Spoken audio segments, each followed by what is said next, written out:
législatif et dont les 92 résolutions de février 1834 représentent un moment charnière. Patriote de père en fils, Archambault raconte, je cite, qu'il eut l'honneur de parcourir tous les rangs de la paroisse de Saint-Antoine avec son vénérable père pour y recueillir les signatures, en appui aux 92 résolutions. Tel un acte initiatique, voire un rite de passage, la collecte de signatures agit comme un vecteur de transmission des valeurs du parti et comme une intégration, voire une mise au pas, du mouvement déjà en marche. Ce rôle de transmission, Archambault en vient à l'adopter lui-même, occupant dès ses premières implications au sein des Patriotes la fonction de messager. C'est d'abord une dépêche de Louis-Joseph Papineau qu'il doit remettre à Jean-Joseph Giroir, notaire de Saint-Benoît, le 20 novembre 1837.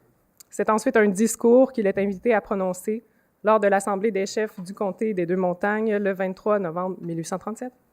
C'est enfin une inspection du camp de Saint-Charles au lendemain des affrontements du 27 novembre 1837 qu'il est sommé de faire dans le but d'en inspecter l'état et d'en faire un compte-rendu au reste du groupe demeuré à Saint-Denis. Ainsi, pour Archambault, le temps des rébellions est marqué par la transmission, par la prise de parole, mais pas par l'action, donc lui qui n'a jamais pris une part active au combat armé.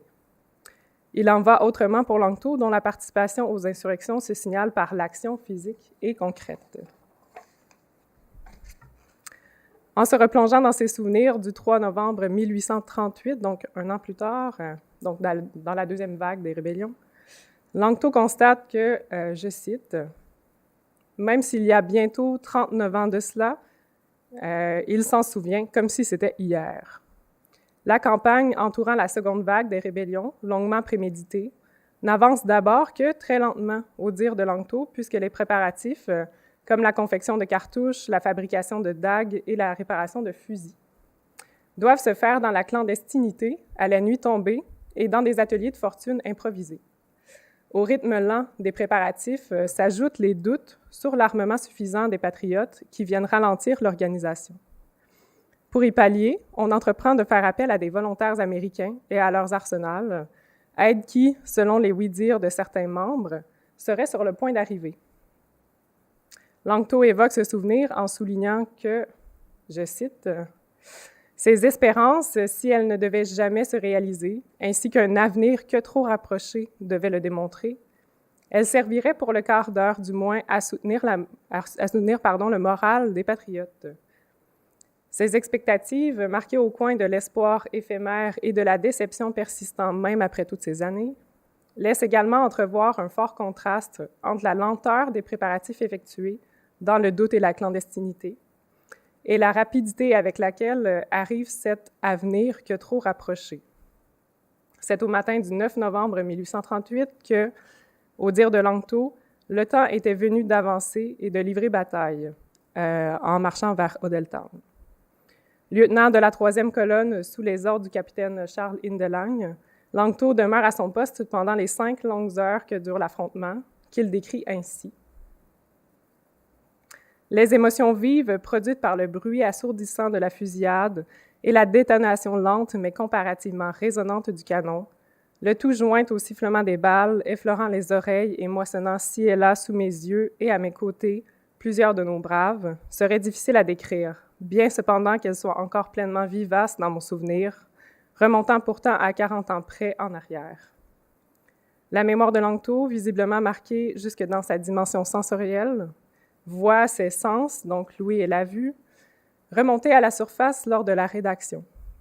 Au surplus, cette journée funeste eut pour Langto, je cite, « l'effet de le vieillir considérablement, affectant donc non seulement ses sens, mais aussi son expérience au temps. En somme, si la période des rébellions en est une de transmission pour Archambault, s'occupant de relayer l'information, du côté de Langto, elle en est une d'action, où l'entièreté de sa personne jusqu'aux profondeurs de sa dimension sensorielle se trouve affectée. » Pour le temps de l'emprisonnement, donc à la suite de la déconvenue de novembre 1838, une vague massive d'arrestations emporte plus de 800 patriotes, dont Archambault et Langto. Précédant de quelques jours son compatriote engagé dans la bataille d'Odeltown, Archambault reçoit l'avertissement de son arrestation imminente le 6 novembre 1838. Je restais inflexible, déterminée à subir mon sort, préférant beaucoup mieux endurer les fers, la mort même, que d'aller mourir traqué misérablement dans les bois, affirme-t-il avec sang-froid. Débute alors une période curieusement plus réjouissante qu'une telle affirmation solennelle laisse présager. Le soir même, à l'arrivée des autorités britanniques venues pour l'escorter jusqu'à la prison de Montréal, la toute nouvelle pied du courant, Archambault s'aperçoit que les membres de son cortège sont complètement ivres.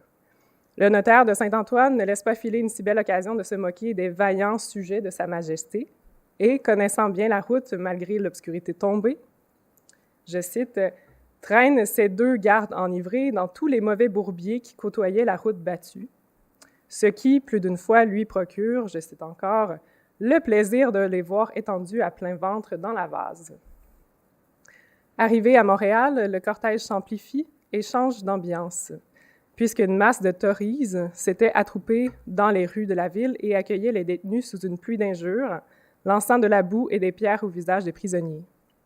Face à ce climat agressif, les portes de la prison apparaissent tel un soulagement pour Archambault. Le même sentiment de sécurité, en contraste avec l'agitation violente des rues, est également éprouvé par Langto, lui qui évoque qu'une fois mis sous les verrous, il se sentit comparativement à l'aise. Malgré la tristesse qu'amènent les exécutions qui se déroulent chaque mois de décembre 1838 à février 1839, et dont Archambault garde encore le vif souvenir, lui qui a pu les apercevoir de sa cellule à l'aide d'un miroir, le temps d'incarcération en est un, somme toute, d'amusement. Je cite, « Nous étions une petite troupe de gaillards qui nous amusions bien. Le chant, les sauts, la danse firent souvent les occupations de nos journées et d'une grande partie de nos nuits.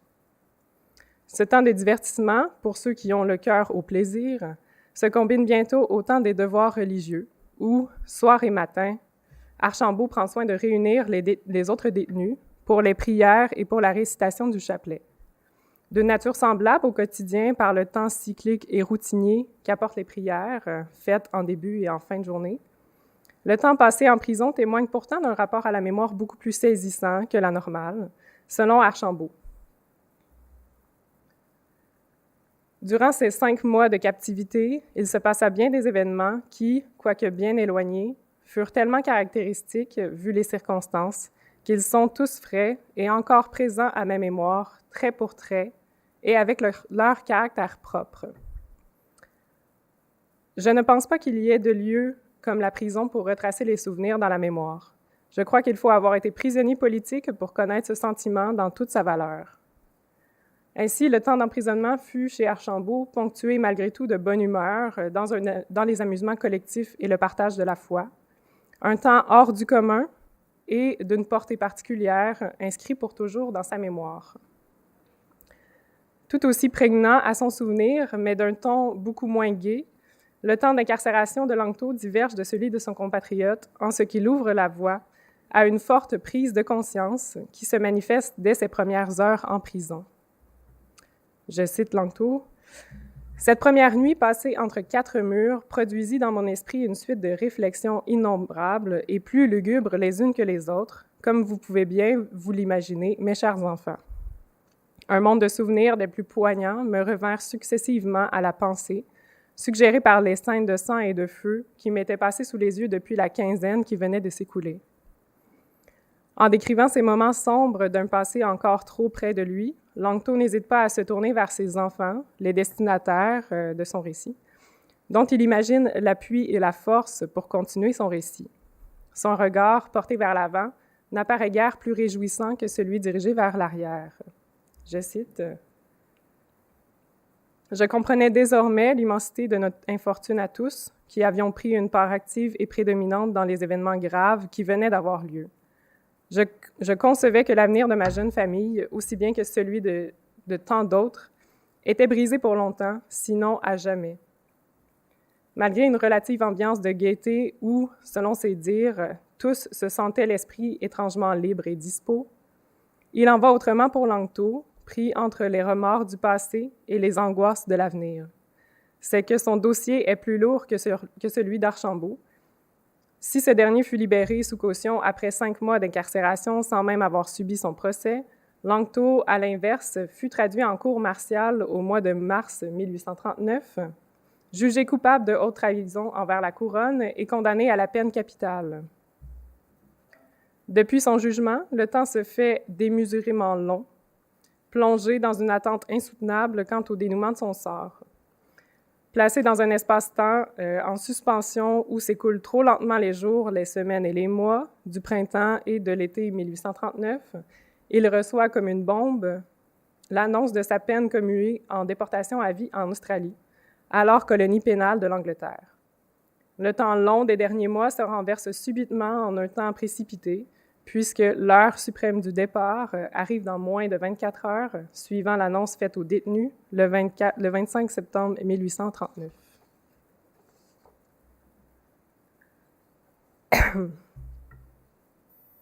Amenés à bord du Buffalo, le navire que Langto qualifie de prison flottante, les patriotes sont placés dans un entrepont sous la ligne de flottaison, endroit si sombre que, toujours selon Langto, il y faisait nuit à toutes les heures indifféremment. Malgré la réclusion étouffante, un mauvais traitement de la part des membres de l'équipage et une nourriture indigeste, une forme d'espoir commence pourtant à percer l'horizon. Un temps de renouveau s'installe dans l'esprit de Langto et ses comparses. Je le cite, « Chacun désormais se sentait le cœur plus gai et renaissait à l'espérance. L'esprit maintenant dégagé des préoccupations qui lui avaient nécessairement suscité le départ, se livrait plus volontiers aux spéculations que suggéraient les conditions de notre position actuelle et les chances ou les mécomptes que nous réservait l'avenir. Ce vent de fraîcheur insuffle à Langto le désir de meubler son temps à un exercice utile, soit celui d'apprendre l'anglais. Puisque confiné dans une cale obscure pour les 6 prochains mois, aussi bien profiter de la proximité avec des co-détenus anglophones dus au Canada pour perfectionner cette langue seconde. Ce nouveau loisir, s'il lui permet au présent de trouver les heures moins longues, sert au surplus à renforcer sa foi dans un avenir meilleur. Je cite Langto. C'est bon. Anticipant d'ailleurs mon retour d'exil, dans un avenir dont le terme incertain était néanmoins rapproché par la force du désir et de l'imagination, je prévoyais sans crainte combien j'en bénéficierais alors dans l'exercice de ma profession de notaire. Ce temps rentabilisé et investi dans une carrière future arrive à faire passer Langto à travers le temps long de la traversée qui, une fois parvenu à terme, présente de nouveaux défis aux exilés.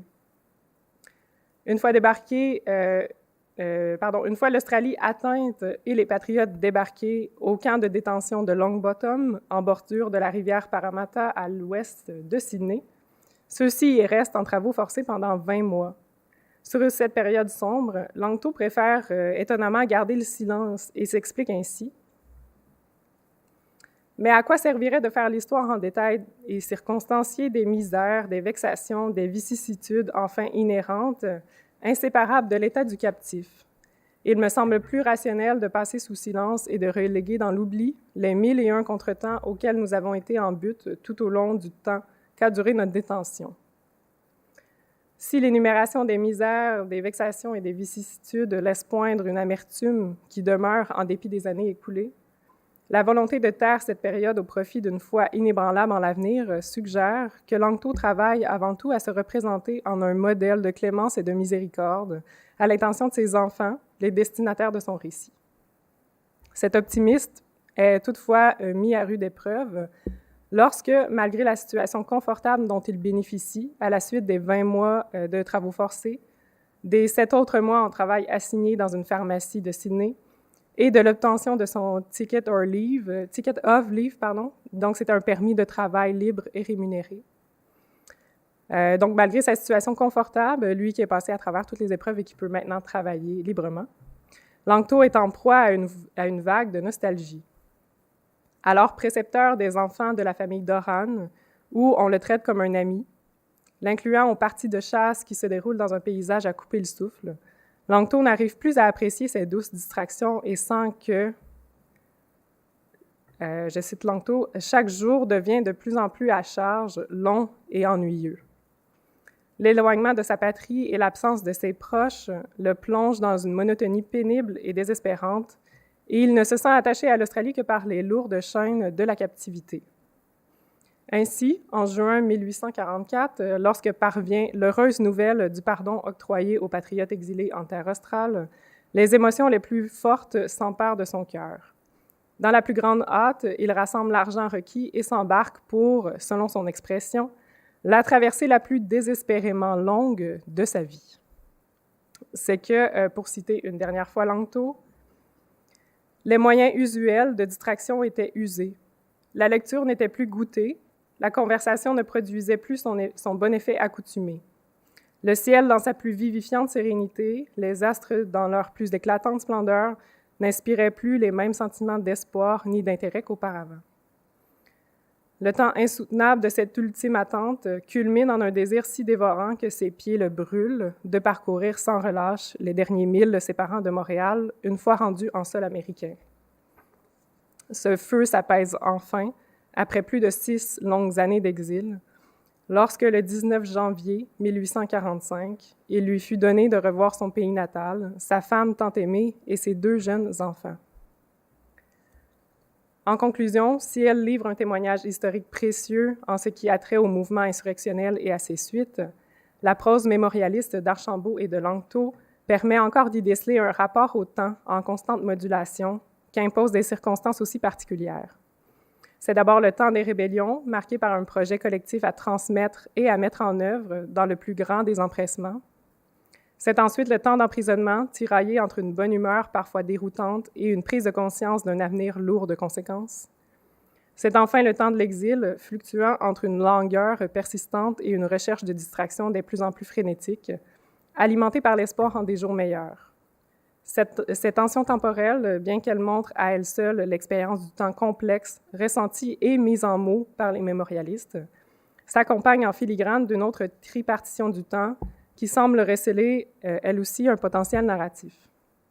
À l'image de la triade mimétique que décrit Paul Ricoeur dans Temps et récit, la narration oscille entre le temps passé de l'action, le temps présent de la rédaction et le temps futur de la transmission, où l'œuvre adressée aux enfants est vue comme un moyen de perpétuer les doux entretiens de la famille, par-delà une mort maintes fois anticipée et qui arrive, par le récit, à être surpassée. Voilà.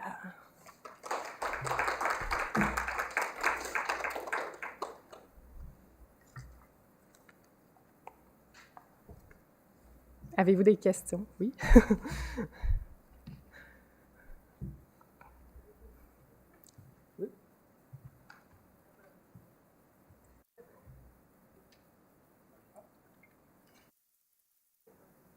J'entends bien.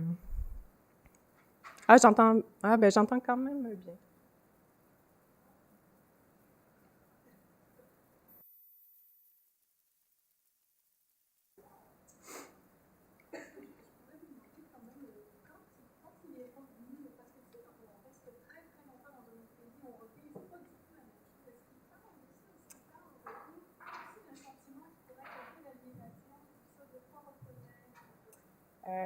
En fait, pour les 2 cas que j'ai étudiés, Langto, c'est le seul qui a vécu l'exil. Malheureusement, la lettre termine vraiment à la citation, la toute dernière lettre qu'il adresse à ses enfants 40 ans plus tard, termine vraiment à le 19 janvier. Il m'a été donné de revoir ma femme et mes 2 très chers enfants.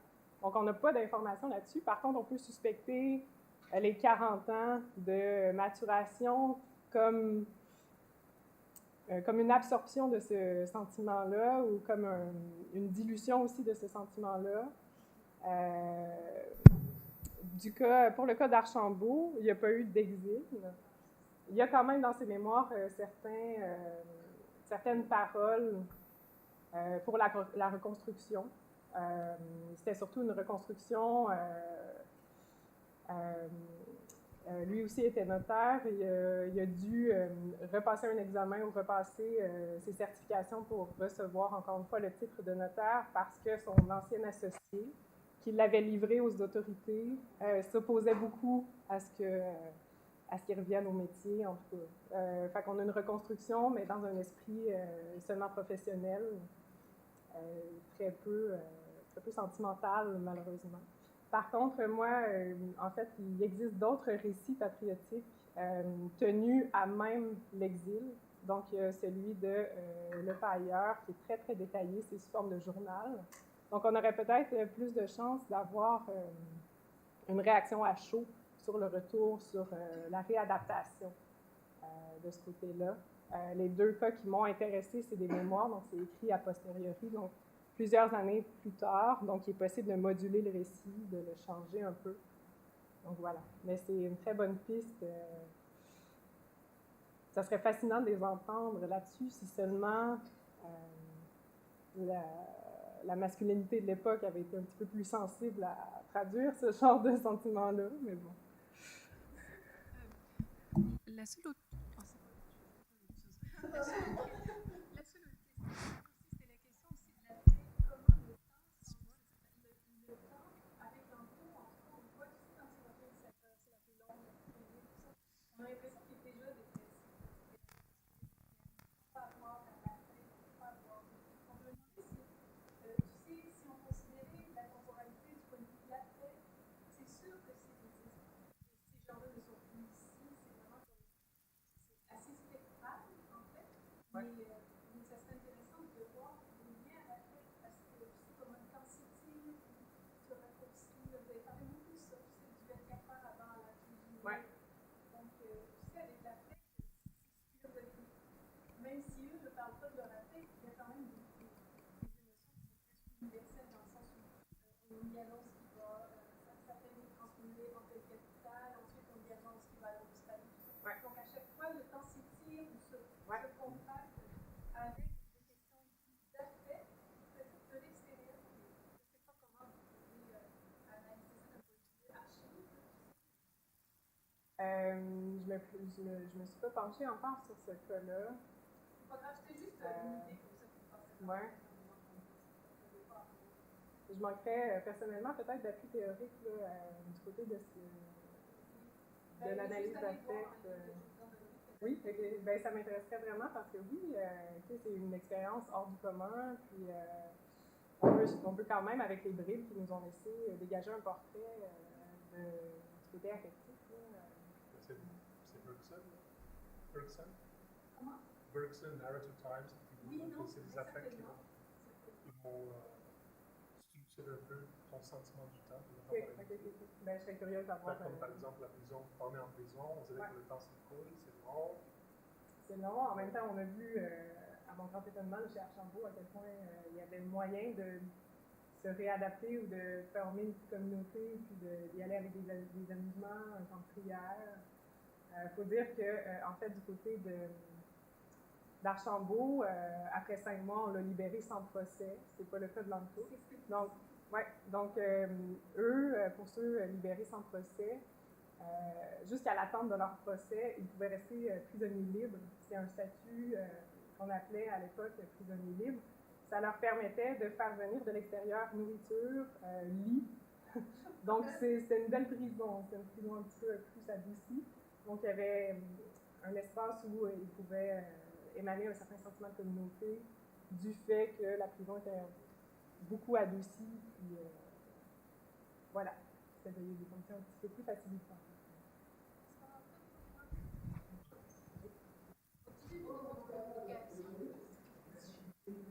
Moi, je suis germophobe. Ça va être comme... Vous avez mentionné les perceptions sensorielles. Un exemple. Moi, je suis très curieuse parce que c'était dans ce que tu as aujourd'hui. Oui, en fait, c'était un cas ciblé, je crois. C'est sur une citation de Lanto. Il racontait la bataille, puis où ses sens intervenaient beaucoup, donc la vue, lui, par le bruit fort des canons, mais qui contrastait avec les tirs. Encore une fois, c'est une parcelle, puis c'est quelque chose qui est arrivé, c'est une citation qu'on observe seulement dans le temps des rébellions. Donc, c'est une citation? Parce que moi, je m'occupe de la guerre, de la Première Guerre mondiale, et c'est exactement ces aspects-là qui me plus la façon qu'on vit. Oui. Il faudrait voir, j'ai peut-être pas été assez sensible dans mes lectures au côté affectif. qui est une grande part. Pour moi, je me suis intéressée à tout ce qui était de la temporalité. Donc, l'expérience au temps long, temps court, mais c'est en effet la citation qui me vient en tête. Puis, je trouvais ça vraiment étonnant qu'après toutes ces années, ce sont encore les sens qui remontent à sa rédaction, que ça soit ça qui revienne, qui soit prédominant dans cet extrait-là. Mais lui, il a réussi c'est vraiment une belle analyse à faire dans le document.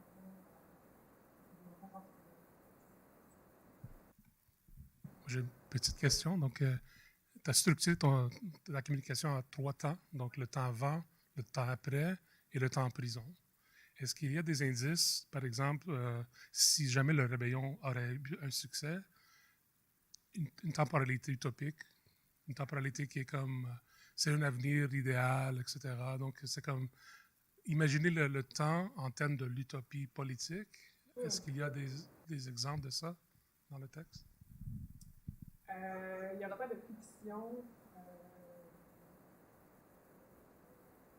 Que là, spontanément, il y a Jules Verne qui a écrit un roman. Je ne sais pas si c'est axé vraiment sur si ça avait été fructueux, je pense que ça soit axé sur si c'est fructueux.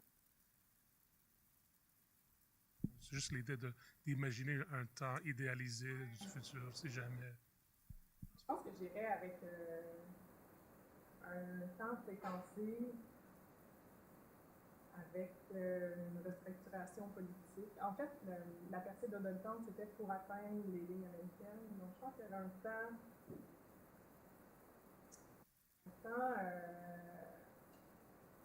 temps chaperonné sous les États-Unis.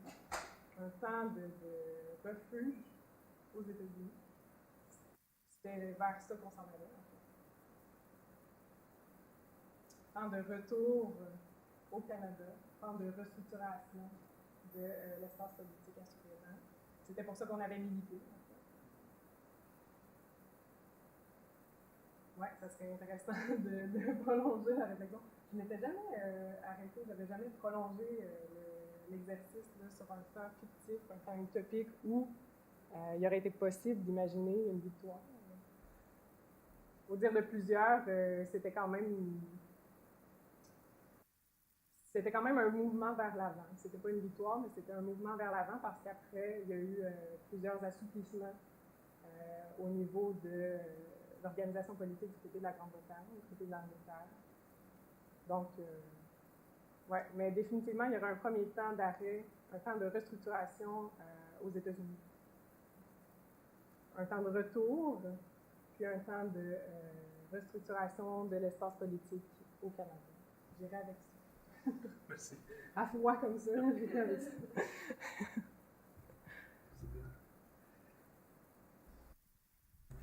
C'est bon, merci.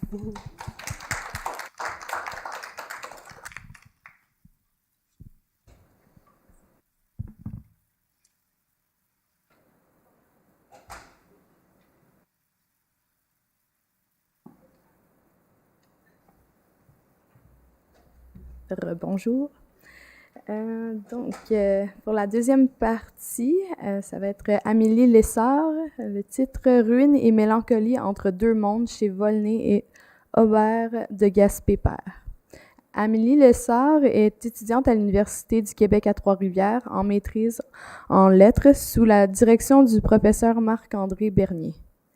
Elle s'intéresse tout particulièrement à l'influence des Lumières dans les mémoires de Philippe Aubert de Gaspé, plus précisément au sein des formes du récit d'enfance, de l'anecdote et du portrait, ainsi qu'au regard des sentiments de la mélancolie, de la bienveillance et de la tolérance.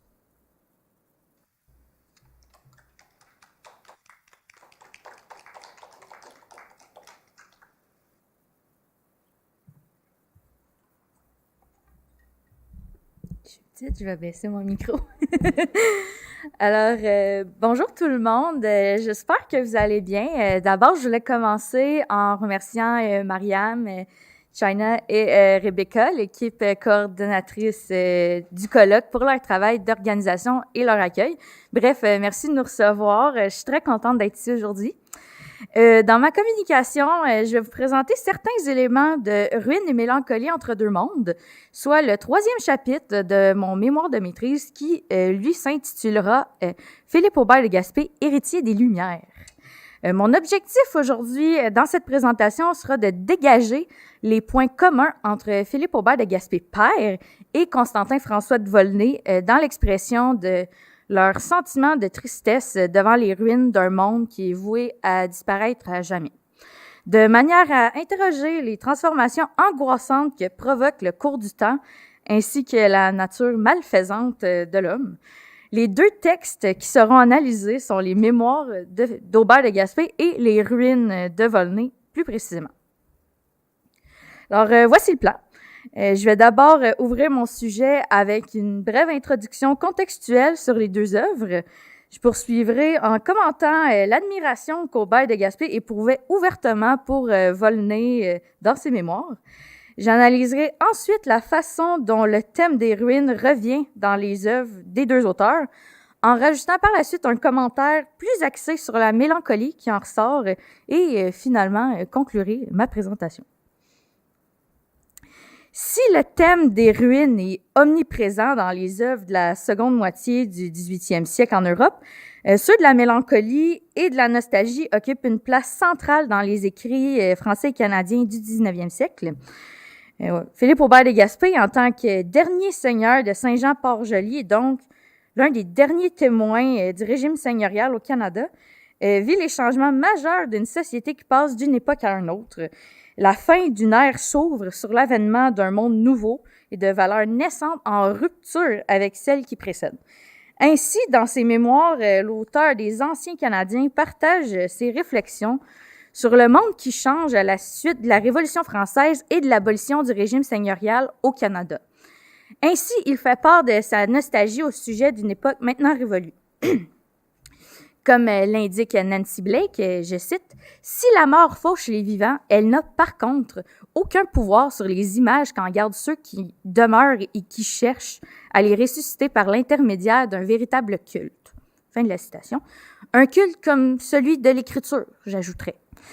Les cris du cœur d'Aubert de Gaspé sont inspirés par sa lecture des ruines ou méditation sur la révolution des empires, œuvre du comte Constantin François de Volney, en fait, l'œuvre qui est publiée à Genève en 1791.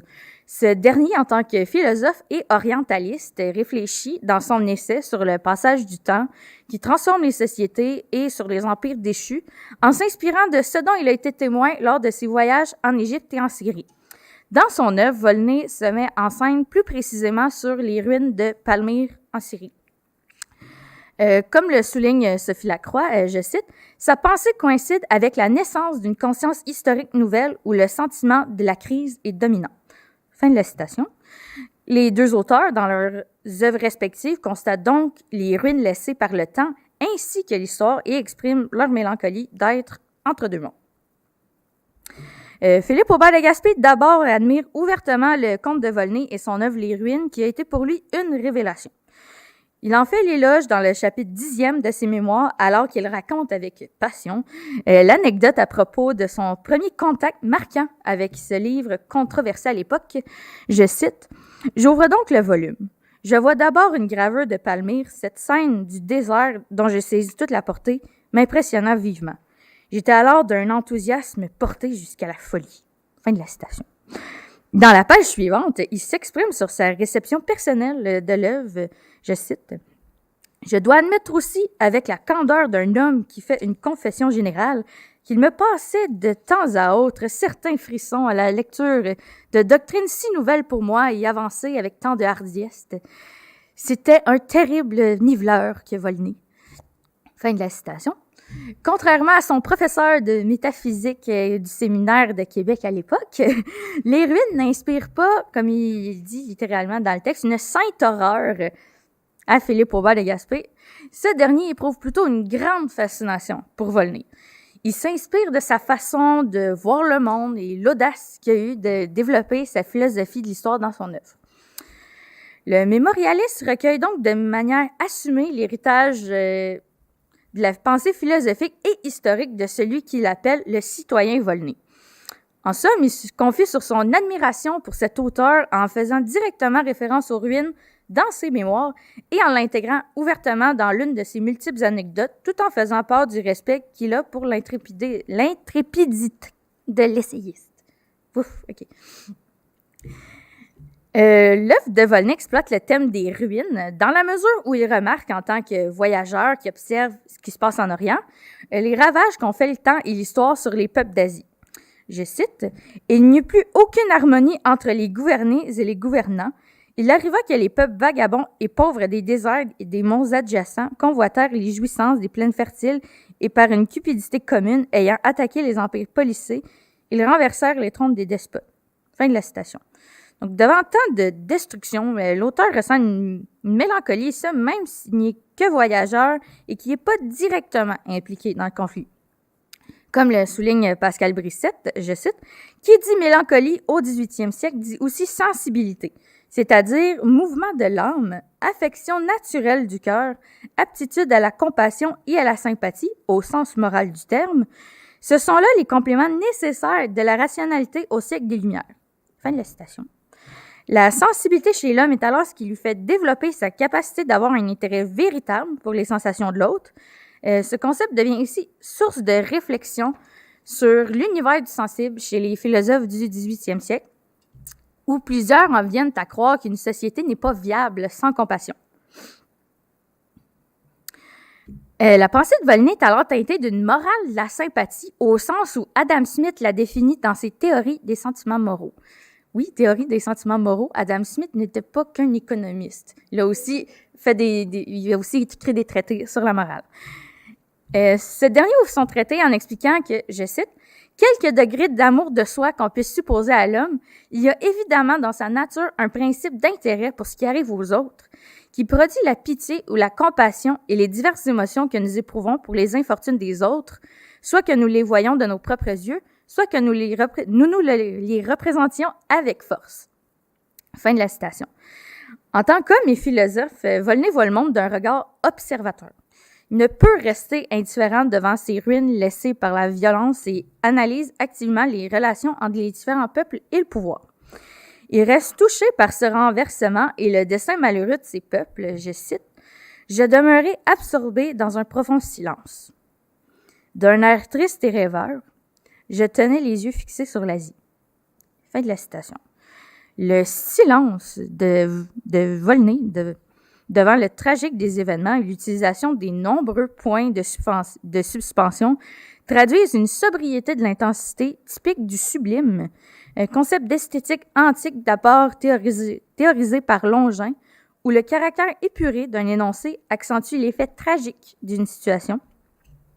Ainsi, Volney constate que le monde n'est plus pareil, qu'il est en changement, qu'il laisse derrière lui les ruines d'un monde ancien. En tant que témoin de ces bouleversements, il se trouve être entre deux mondes. Il remarque que son existence est caractérisée par ce néant entre deux époques où des changements se font de manière permanente, laissant les anciens empires déchus. Ces derniers appartiennent maintenant au passé et lui-même s'aperçoit qu'il fait partie malgré lui de la fin de cette ère en contemplant mélancoliquement ce qui se passe en Asie. Aubert de Gaspé, en plus de faire ouvertement l'éloge de Volney ainsi que de ses qualités de philosophe, reprend les thèmes des ruines exploités par l'auteur dans ses mémoires en racontant longuement dans le chapitre 4e les échos de la Révolution française au sein du Bas-Canada. Il témoigne du choc qu'a vécu la population canadienne et plus précisément les membres de sa famille à la suite de l'exécution du roi Louis XVI. Ceux-ci ont senti une rupture nette du temps et constatent qu'une nouvelle époque débute. Il remarque que les bouleversements causés par ce changement d'air laissent derrière les restes d'un monde ancien. Les Canadiens réagissent fortement à la Révolution française car malgré les circonstances politiques, ils sont restés attachés à la France ainsi qu'à sa royauté et ils en avaient même gardé une image positive. Je cite, « Les Canadiens conservèrent, longtemps après la conquête, un souvenir d'affection pour leurs anciens princes français. Lorsque mon père recevait son journal à la campagne, les vieux habitants lui demandaient des nouvelles du roi de France, de la reine et de leurs enfants. » Fin de la citation. Une grande mélancolie s'est donc faite sentir chez eux quand ils ont appris leur exécution. Le mémorialiste ressent cette douleur et réalise l'impact que cela a eu sur leur monde. Je cite, « Dès ce jour, je compris les horreurs de la Révolution française. À cette nouvelle, un sentiment de profonde tristesse s'empara de toutes les âmes sensibles du Bas-Canada, et à l'exception de quelques démocrates quand même, la douleur fut générale. » Fin de la citation. Bien qu'Aubert de Gaspé ne fût qu'âgé de 7 ans à l'époque, il constate que certains membres de sa famille et de son entourage, comme M. Louis ou d'autres anciens Canadiens, comme il les appelle, ont été les derniers à avoir eu un contact avec la monarchie française maintenant disparue. Celle-ci n'est que souvenir et laisse derrière elle que des ruines glauques ou encore des traumatismes à ceux qui ont vu la tête du roi rouler sous leurs yeux lors de l'exécution. Ces remous et la grande douleur vécue par les proches de l'auteur ont suffisamment marqué et touché personnellement ce dernier pour qu'il en parle dans ses mémoires. Cette sensation profonde d'un trouble causé par les ruines de la Révolution française est donc assez importante pour que l'auteur mette l'accent sur le fait qu'il a été témoin de cet événement. Ce choc psychologique le motive à mentionner que lui et ses proches font partie des dernières familles canadiennes à avoir vécu de près ou de loin cette époque maintenant révolue. En plus de constater qu'il a été au cœur d'un bouleversement politique important comme la Révolution française alors qu'il n'avait que 7 ans, il conclut ses mémoires avec une importante réflexion sur le temps qui passe et l'impact que cela a sur une vie. Il reprend donc de manière encore plus personnelle les thèmes qu'exploite Volney à propos des ruines et la mélancolie de vivre entre deux mondes. En rédigeant ses mémoires à l'âge de 79 ans, il réfléchit sur les expériences qu'il a vécues et il observe ses réalisations de manière rétrospective. Il trouve un sens et une valeur à sa vie dans son époque, mais craint que celle-ci soit oubliée à cause du monde qui change. Ainsi, il témoigne sur son passé en tant que seigneur et sur comment l'abolition du régime seigneurial en 1854 a été pour lui tragique. Il interprète cet événement de la même manière dont Volney perçoit la malveillance dans les rapports entre les hommes en Asie. Les causes et les circonstances de la fin de la tenue seigneuriale le déçoivent. Je cite, « Des gens envieux, jaloux, ont soufflé la zizanie afin de rompre les liens d'affection, fondés le plus souvent sur la gratitude qui attachait les censitaires à leur seigneur. La nature de l'homme, le taux peu élevé des sens errantes, les secondait puissamment pour accomplir cette œuvre malveillante. » Fin de la citation. Tout comme Volney, il croit alors que c'est la nature destructrice de l'homme qui laisse en ruine un monde devenu ancien en raison de ravages, qui ici est le ravage des Anglais. Volney perçoit la domination d'un peuple sur un autre comme, je cite, « un engloutissement successif de sociétés et d'États fatal à leur paix et à leur existence commune. » Fin de la citation. Ainsi, le renversement des rapports de force économique entre les élites anglaises et françaises au Canada est comparable, car le mémorialiste, à la suite de l'abolition de la tenure seigneuriale, affirme que les opposants au régime ont, je cite, « réussi à rompre les liens de bienveillance, de charité, de pure affection d'une part, de gratitude de l'autre. » Fin de la citation. Les deux auteurs remarquent donc, pour leur part, qu'ils sont devant les ruines d'un monde ancien et qu'ils vivent entre deux mondes, ce qui les rend mélancoliques, entre autres parce qu'ils constatent que ce sont les hommes et leurs comportements violents qui sont à l'origine de ces désastres historiques qui ont ruiné de nombreuses vies. Donc, la conclusion, la gravure que vous voyez ici, c'est la gravure qu'Aubert de Gaspé voit quand il rouvre le livre pour la première fois. Donc, je trouvais ça pertinent de vous la montrer. Donc, c'est ça. Pour conclure, l'influence de Volney sur Aubert de Gaspé est donc en partie historiographique. Le mémorialiste canadien, quand il s'exprime par l'écriture sur des événements historiques comme la Révolution française ou l'abolition du régime seigneurial, hérite de la sensibilité avec laquelle le philosophe français raconte l'histoire orientale et observe le monde ainsi que les rapports entre les hommes, que ce soit du point de vue de la hiérarchie, la politique ou la religion. Tous deux expriment dans une esthétique sublime leur sentiment de tristesse devant les ruines d'un monde qui est voué à disparaître à jamais, et leur mélancolie est nourrie par les transformations angoissantes qu'opère le passage du temps, ainsi que par la nature malfaisante de l'homme. Dotés d'une morale de la sympathie, les deux observent des peuples près ou loin d'eux qui subissent des bouleversements politiques majeurs. De plus, en tant qu'observateur des changements de mentalité et de régime politique, le mémorialiste et l'essayiste ressentent personnellement une profonde tristesse devant la cruauté qui s'exprime dans les rapports de force entre les hommes. être entre deux mondes et impuissants devant les ruines laissées par le temps et l'histoire les incite à une mélancolie qui devient l'un des principes créateurs de leurs œuvres respectives. Merci!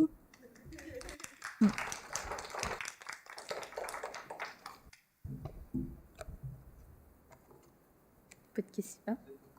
Oui?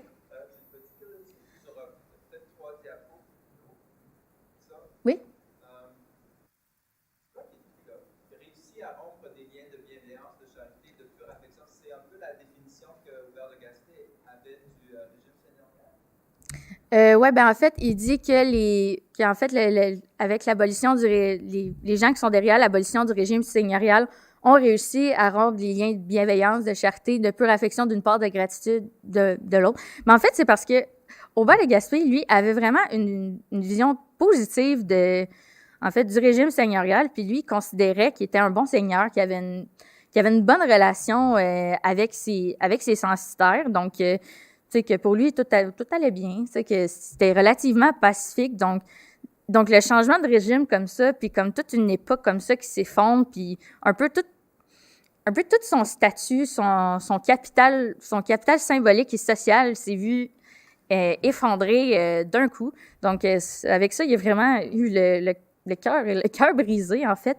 Puis, c'est pour ça qu'en fait, il en parle vraiment. Ben, dans les mémoires, c'est un thème vraiment important. Le fait qu'il soit un peu le dernier de son époque. Donc, d'où l'importance de son témoignage en tant que mémorialiste pour, en fait, partager une tradition qui est maintenant déchue. Oui, est-ce que ça répond un peu? Oui, tout à fait. OK, super. Oui? Et aussi la question des ruines, parce que les ruines, c'est vraiment un espèce de topos qui revient toujours en Europe, tu sais, à partir du début du 19e siècle, puis c'est lié au mouvement romantique. Donc, est-ce que, je ne sais pas que vous avez lié avec ça, est-ce que c'est comme les premiers... J'essaie de me souvenir, parce que là, je n'ai pas de date avec eux, j'essaie de me souvenir, de par exemple, Ozymandias, qui a été écrit, à quel moment ça a été écrit, 1830, quelque chose comme ça. J'essaie de voir ce passage-là, comment c'est influencé par le mouvement romantique. Je vois Pascal Brisset qui voit ça comme deux côtés, aussi le côté rationnel, puis le côté, si tu veux, plus... Ouais, on peut y revenir. Je vois ça comme deux côtés. Lui, c'est pas mauvais du tout, tu sais. Ouais, OK. Je pas mieux voir les choses, mais je voulais juste voir comment ce passage-là se faisait, parce que c'est vraiment un topos dans le mouvement romantique, tu sais, toutes les imageries, les poèmes et tout ça. Puis ça commence du côté, je pense, de l'Allemagne, avec le mouvement Sturm-und-Drang, puis de l'Angleterre aussi. Donc ça passe plus tard du côté français.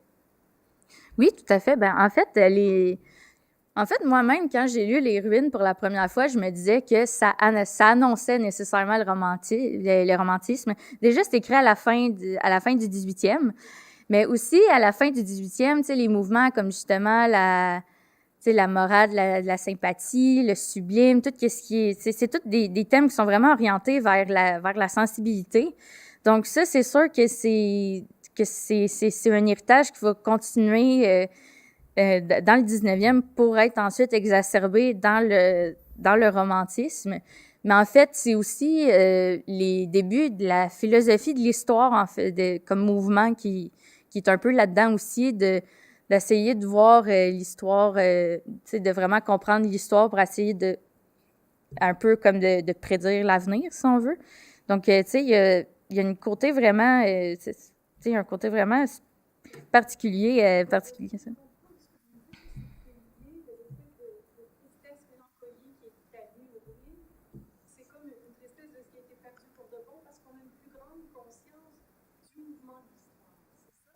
Ben oui, exactement. Puis avec les voyages, puis un peu le début du colonialisme, si on veut, ben il y a, les gens commençaient à faire plus des voyages, puis d'explorer d'autres civilisations. Mais en fait, pendant comme l'âge d'or, si on veut, de la philosophie de l'histoire, il y avait une grande valorisation aussi des peuples autochtones parce que en fait, eux, qu'est-ce que les Européens percevaient des peuples autochtones, c'est que comme si c'était une civilisation qui était vraiment pure, qui était exemplaire, qui était pacifique.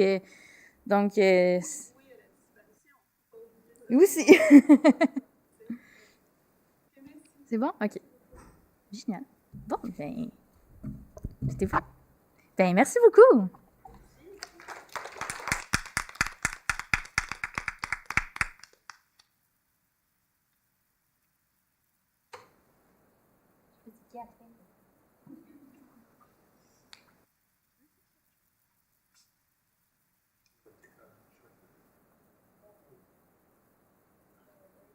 You're the moderator, you decide.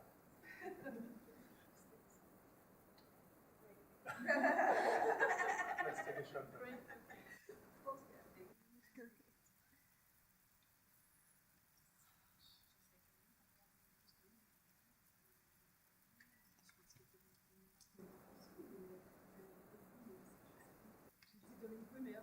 Parce qu'elle me parlait des fondations. C'est certainement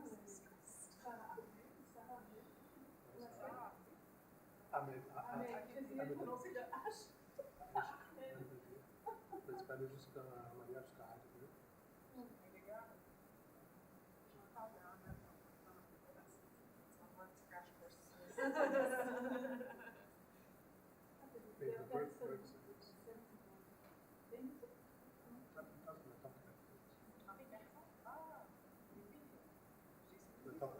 La temporalité narrative versus la temporalité objective. Donc, c'est vos affects qui vont affecter en fait, comment on perçoit le temps qui passe. Ça passe vite ou ça passe lent. Oui, dans le oui, c'est on dit que ça allait juste avec ça. Exactement. C'est vrai, hein, ça se divisait le point de vue. Même les canons qui sont lents parce que c'est tellement explosif. Ça résonne.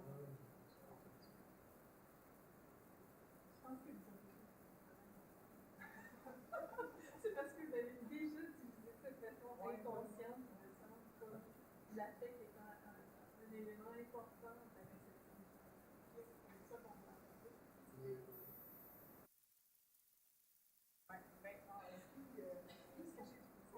Ce que j'ai trouvé, c'est que pour l'enfant, il y avait beaucoup de marques, des titres qui sont ici, maintenant, des marques aussi, mais comment le temps est aperçu, ça passait tellement longtemps, et ça, c'est la différence. C'est des titres, comment vous les percevez?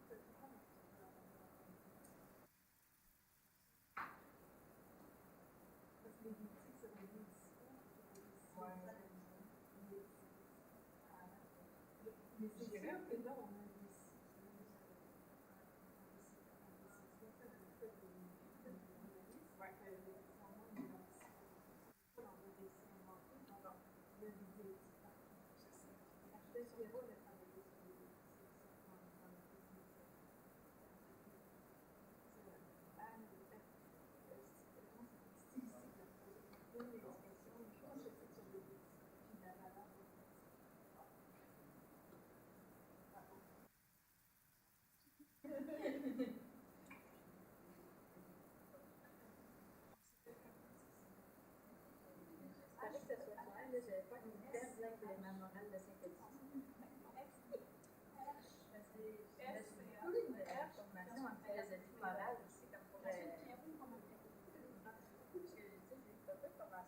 discours, mais c'est sûr que là, on a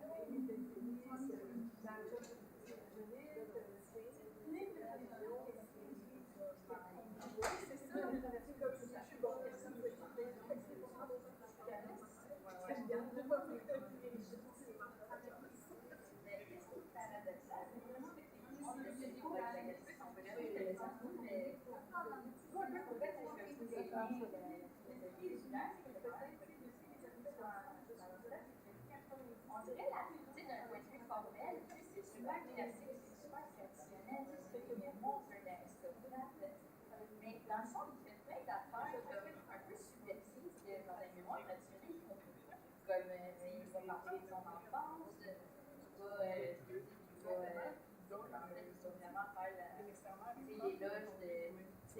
Ici.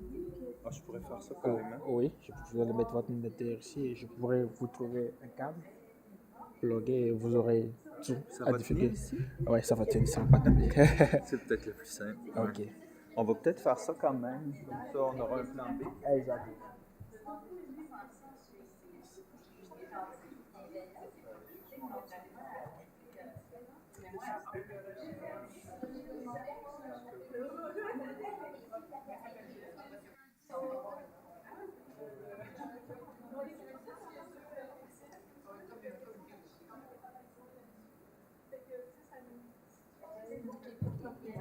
On fait des tests.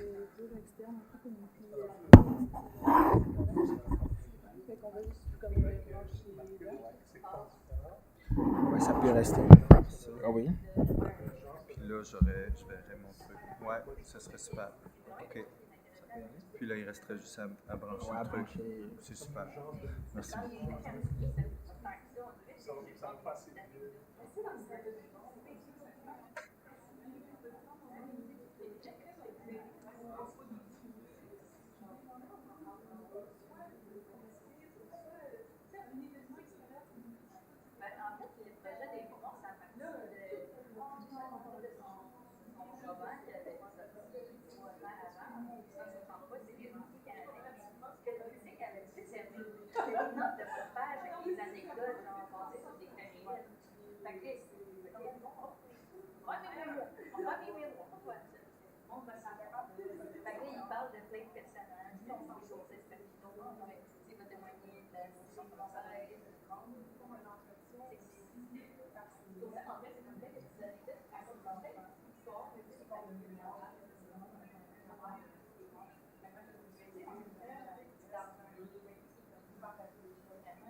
Yeah, me too. Yeah, exactly. I like thinking about just the structure of memory with our inspiration scenario is very interesting.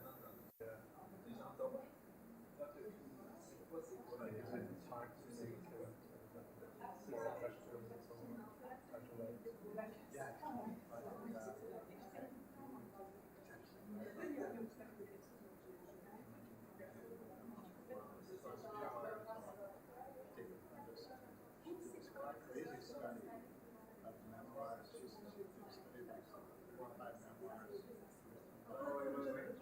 And so she analyzed the structure of those texts, which she found had kind of temporal circularity that was a result of being within that. And then, like,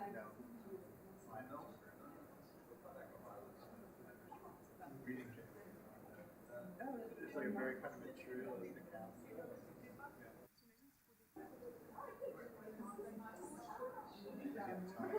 Sort of like writing code. Time is flowing through days, flowing through time. Yeah, exactly.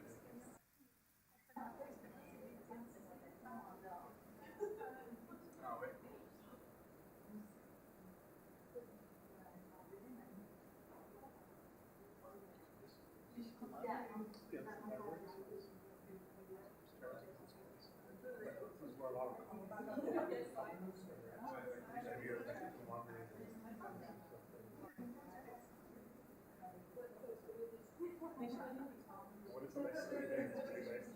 Yeah, that.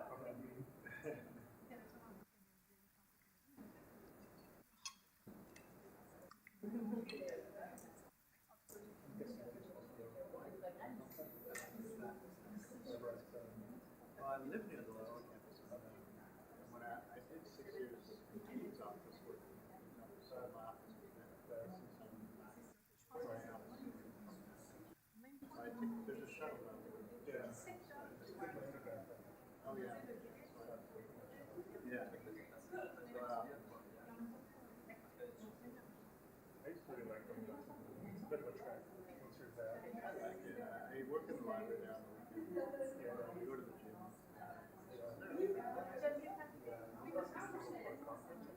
So many new buildings. Oh yeah. Science pavilions. They opened another like science and engineering, applied science. Yeah. And then they converted something to recreative or whatever into conference. We don't get to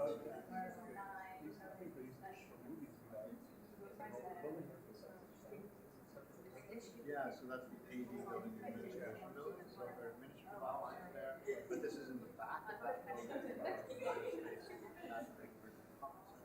Still the chapel is still there. Right. I remember a long time that people on campus studying, and then like 7 people all do one of those buildings I used to just pop in.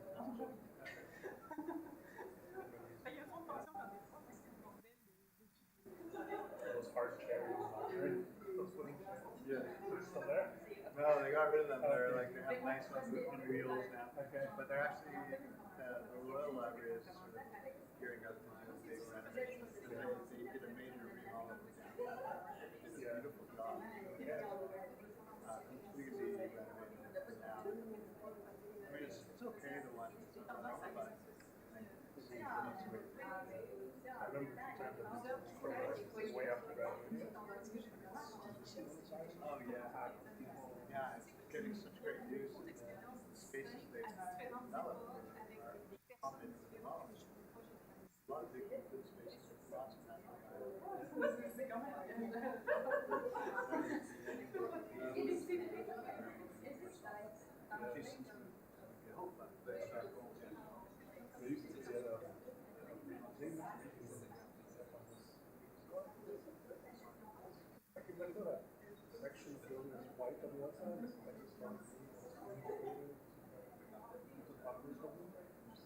Oh, yeah, on that side, yeah. On that side, 6th or 7th floor, there's a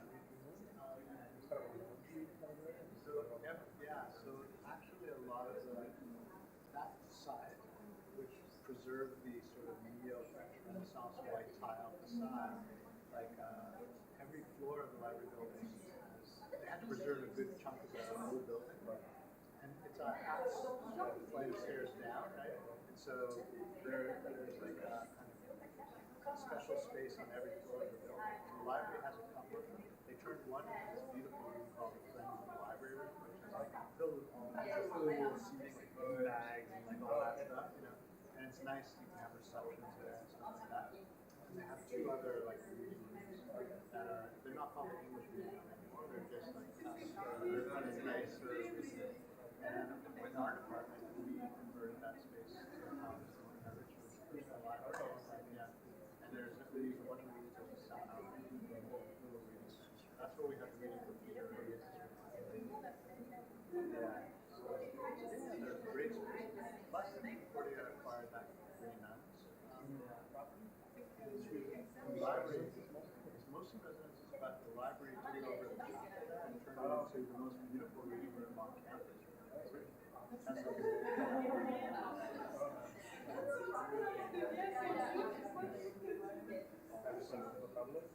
it's open to all students, but because you have to go sort of into the residences, you need to.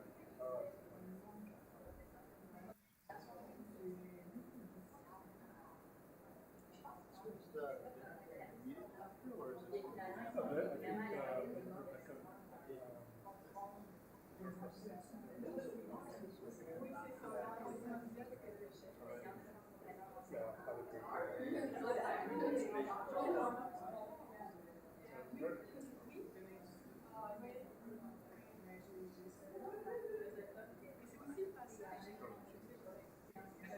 Yeah, exactly. Air off the combo. Yeah.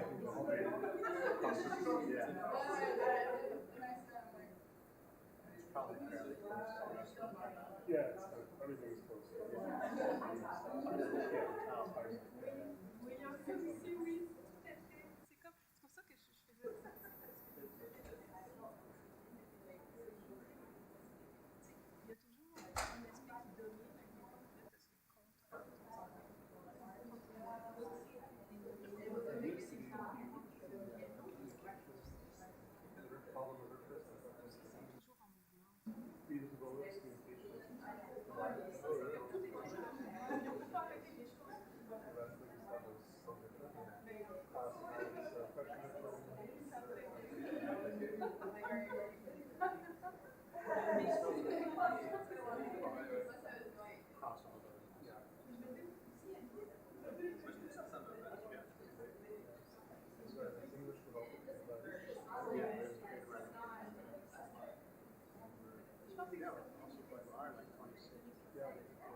An English message will follow.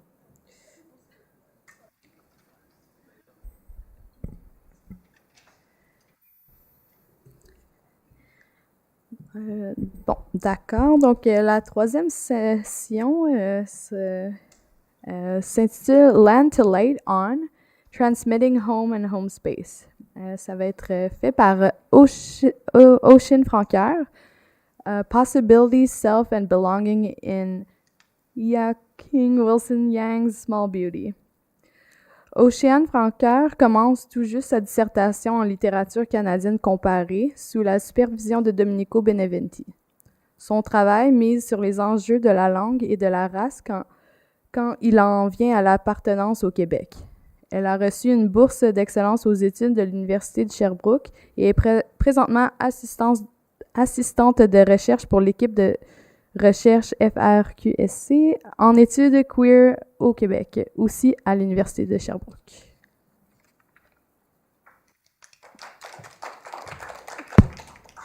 Allô, allô? Donc, en fait, on va switcher en anglais pour ma présentation. Donc, merci China, merci à toutes vous autres d'être là. C'est vraiment trippant. OK. Alors, Possibilities, Self, and Belonging in Jia-Xing Wilson Yang's Small Beauty. Published in 2016, Small Beauty tells the story of Mei, a young, mixed-race trans woman of Chinese descent. The book was well received in the literary world. Wilson Yang received the US-based Lambda Literary Awards for it, and she was, furthermore, a finalist for the Writers' Trust of Canada's Dane Ogilvie Prize.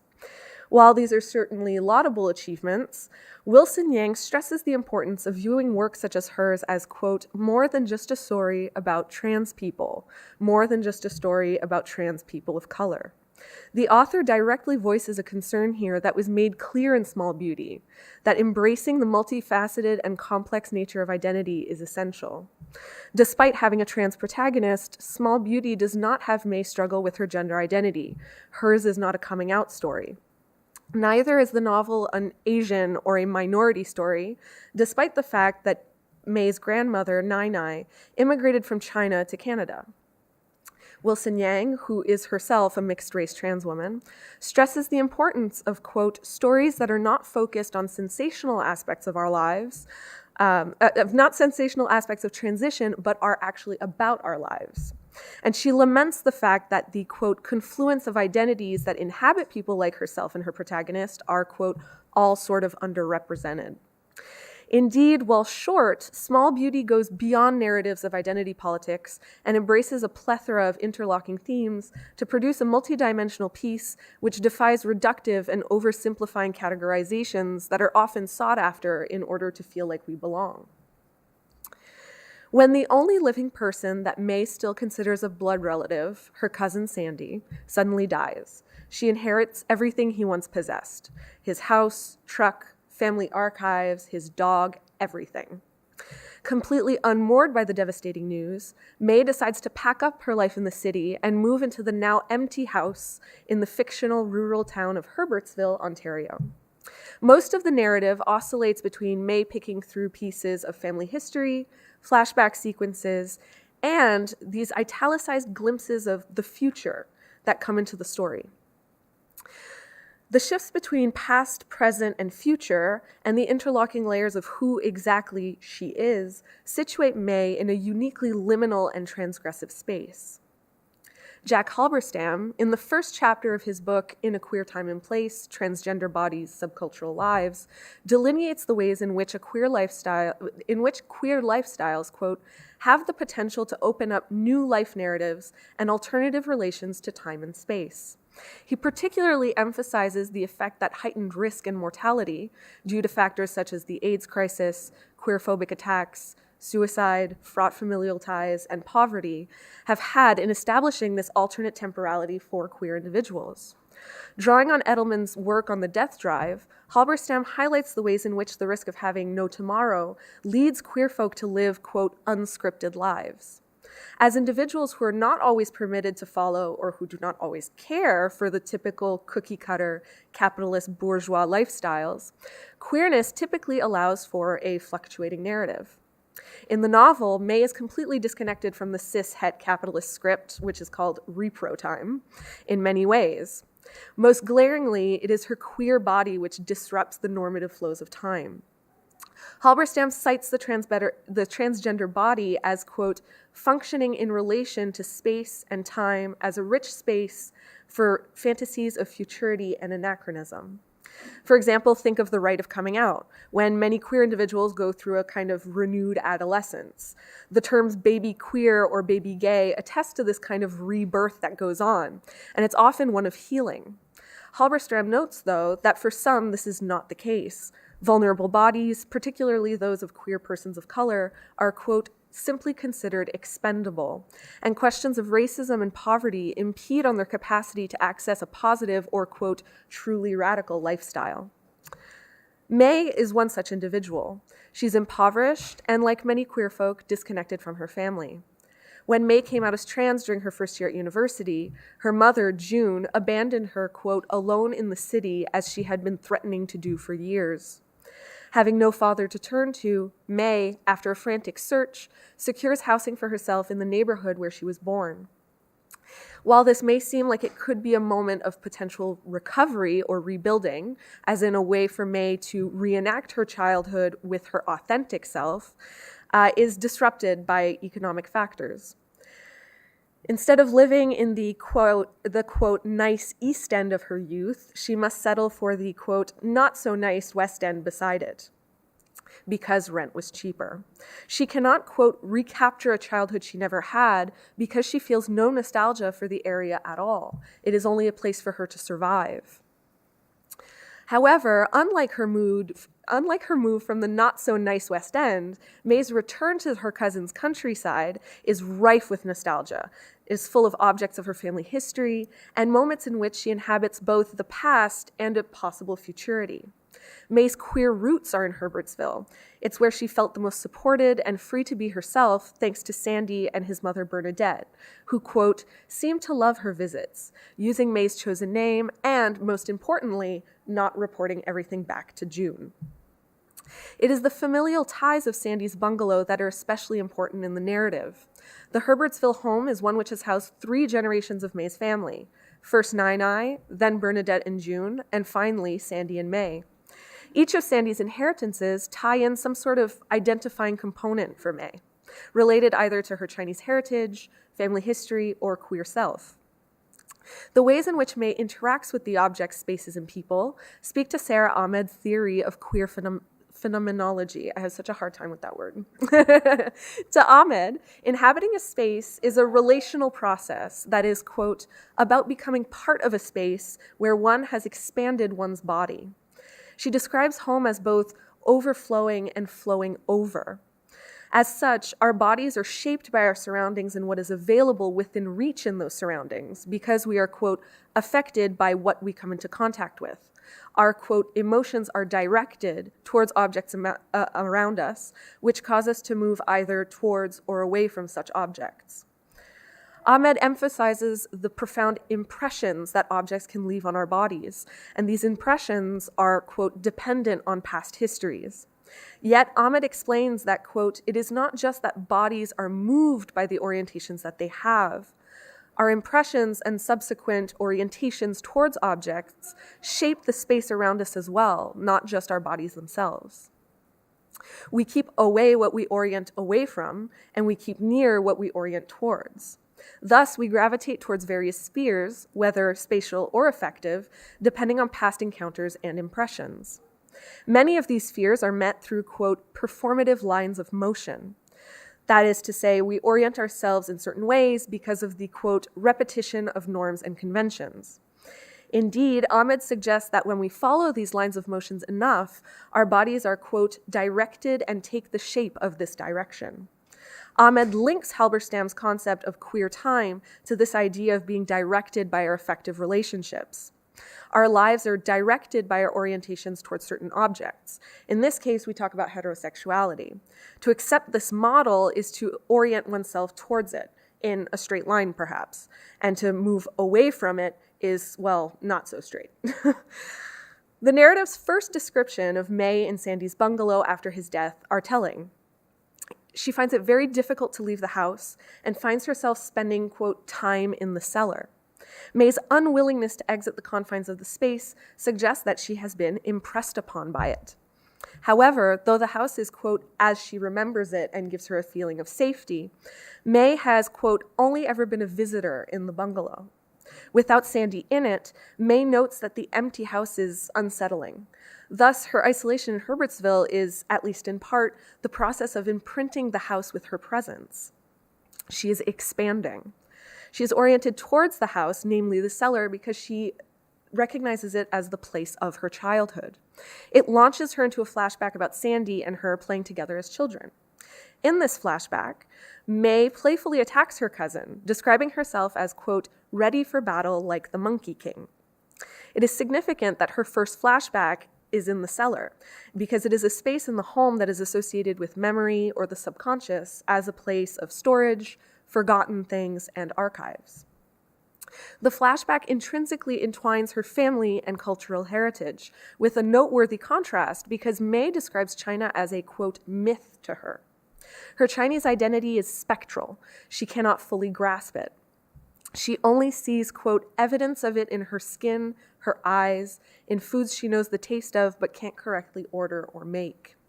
This melding of the familiar and the unfamiliar once again evoke Ahmed, who states that, quote, the work of inhabiting space involves a dynamic negotiation between what is familiar and what is unfamiliar, such that it is possible for the world to create new impressions depending on which ways we turn, which affects are within reach. The cellar, for May, is a place of such negotiation and thus a site of possibility. Her intimacy with Sandy was a conduit for these new directions and orientations towards her culture. His journals, too, with, quote, their shaky pages of Chinese characters, are objects, such as her grandmother's embroidery pieces and ceremonial incense urn, that invite this orientation towards her Chinese heritage. With them, May can move towards her family history and culture, building upon her sense of self and creating a sense of belonging. May reflects on this as she looks herself in her late cousin's bedroom mirror, clothed in his hat and her late aunt's sweater, holding her late grandmother's things. She says, quote, I am locating myself in their things. My sense of self is slowly forming, cell by cell. I am a sapling growing from a fallen log. Bernadette's plant, Bernadette has this little plant in the novel, provides a rather literal representation of this kind of cultivation and growth. When May first notices the plant, it is in Bernadette's room, obviously, quote, out of place in a house where everything is intentional. It is dead or dying, its foliage contorted as in anger or pain in order to nourish its roots. It is only when May meets Diane, who uncovers that Bernadette was her lover, that the crumpled heart plant finally has brilliant green new growth. May has at long last uncovered a piece of her heritage that intersects with her queerness. This discovery comes with its own set of complications, however, because while the older lesbian promises at first glance to be a source of community, not only in terms of providing a glimpse into her personal unknown heritage, but also as an introduction to queer culture at large, Diane quickly reveals herself to be transphobic. So she aligns herself with the white, cis-centric, and essentialist notions of second-wave feminism. She looks at May and says, you can't just go ahead and make a woman.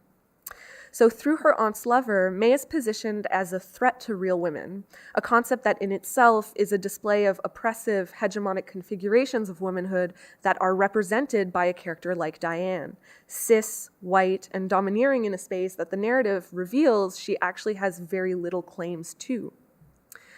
In the face of Diane's transphobia, May has a deeply embodied reaction. She, quote, pulls back from her body, her skin gets further away. Her orientation in regards to Diane shifts away from her, and her body responds in kind.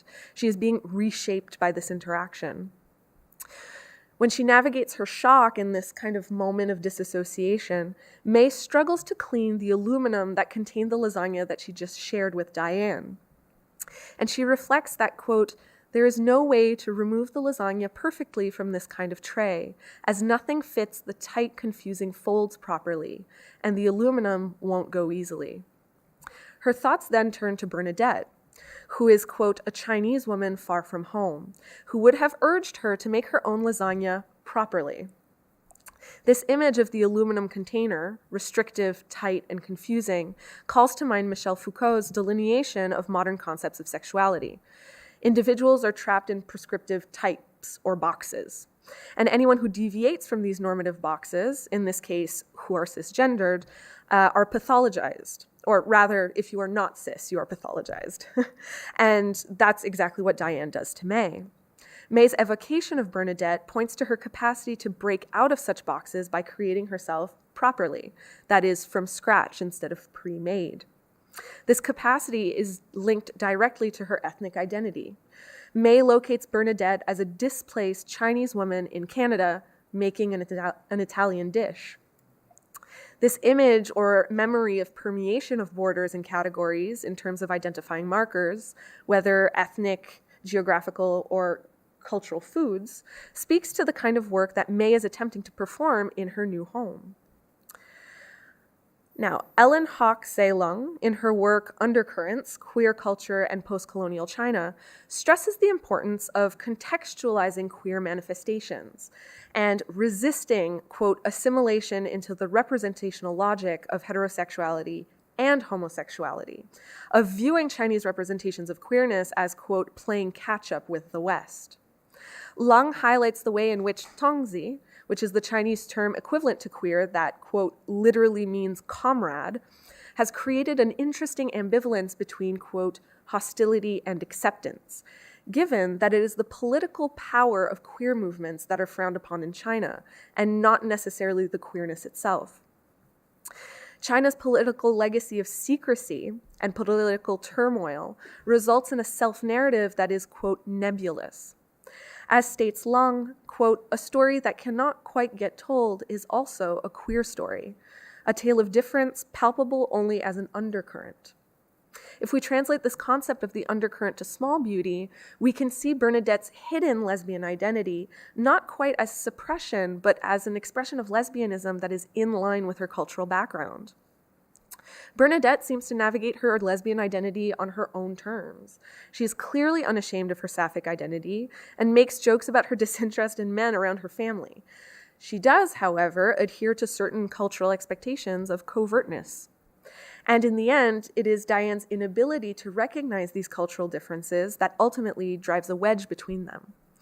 Diane's key to Bernadette's house can be seen as Bernadette's attempt to open the door to her lover, to her heritage, given that the house has inherent attachments to Chinese culture. It's an intergenerational home. It is a site of cultural bonding over food, embroidery, incense, calligraphy, etc. Yet, Diane's key is, quote, still sharp, despite it being older than Sandy's. Its teeth, quote, aren't worn down. Therefore, this turning away from the key is also a turning away from intersections of identity, of complexity, and ultimately of Bernadette herself. Nai, May's grandmother, when living, was not quite the queer ally, contributing to this kind of secrecy around Bernadette's lesbian identity. But May reimagines her after her death as a queer transgressive figure. In one section of the narrative, May begins to inquire about how Nai comes to Canada, asking if she was, quote, a smuggler. The figure of the smuggler crossing waters, transgressing borders and laws to transport illicit objects is one that aligns well with May as a queer diasporic subject, and it is reminiscent of the undercurrents of queerness in China.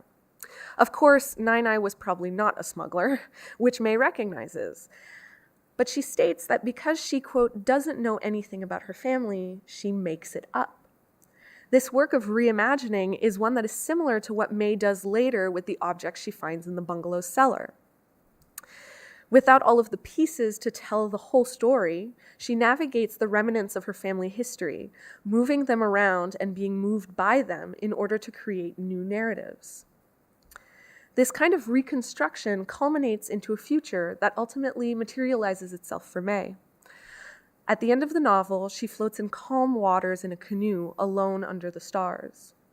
In one of the first glimpses of this future, May is described as, quote, suspended in between the lake and the sky, which reminds her of diagrams, quote, depicting stars displacing space-time.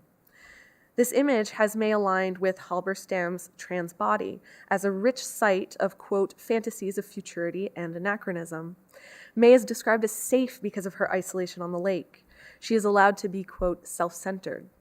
The absence of Nai, Bernadette, and Sandy, while painful for May, permit a tranquility and a freedom to orient herself in a way that is intrinsic to her.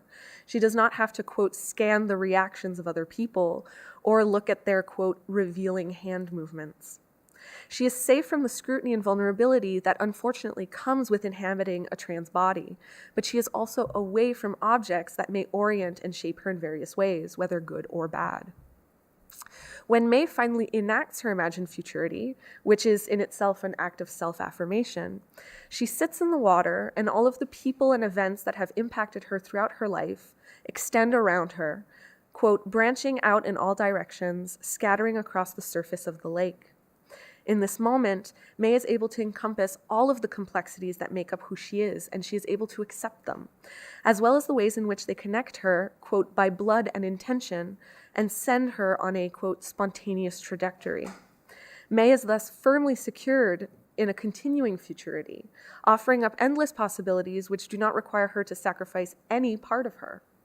As such, Small Beauty provides a narrative that exemplifies the way in which racialized queer folk can navigate various spaces, objects, and possibilities in ways that both affirm their identities and allow for a space of new conceptions thereof. Thank you.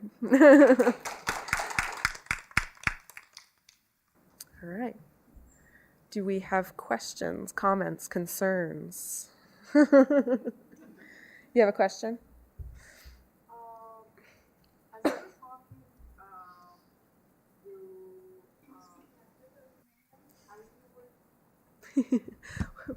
Get the microphone. I'm just going to get my As you were talking, you said the word nostalgia several times, and you also talked about the place of her childhood as a place like in a form of a flashback or like memory. Mm-hmm. So I was thinking to ask you this, if this nostalgia is related to this feeling of belonging or not belonging, and is it also related to the place of her childhood? So can we connect that childhood memory and that nostalgia and then belonging? Mm-hmm. Well, that's what's interesting, right? Is that the place where she actually grew up is that not so nice West End in the city. In the novel, there's a big distinction between the city and the country. And so May comes from the city. That's where she grew up. But she has these little moments where she gets to go to the country to be with Bernadette and Sandy and Nai. And she has no nostalgia at all for her city life.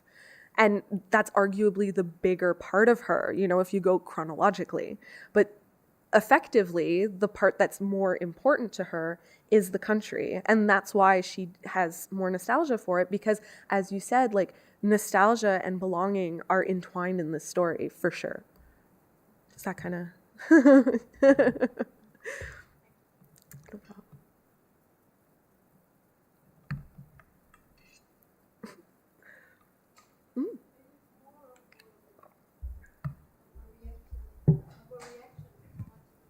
Yeah.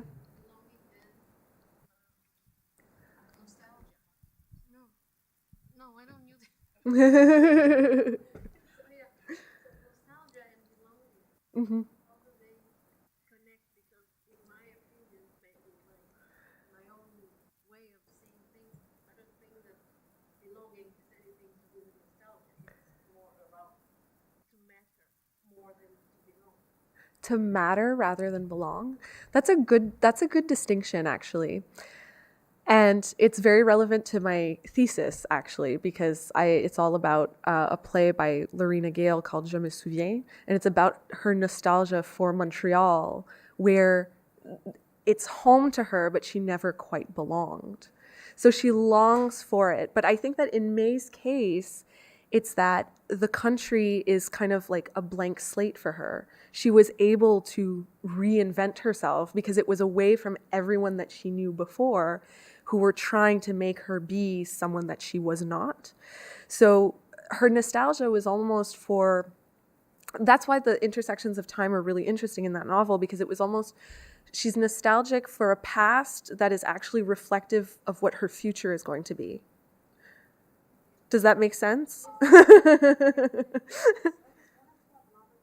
Yeah.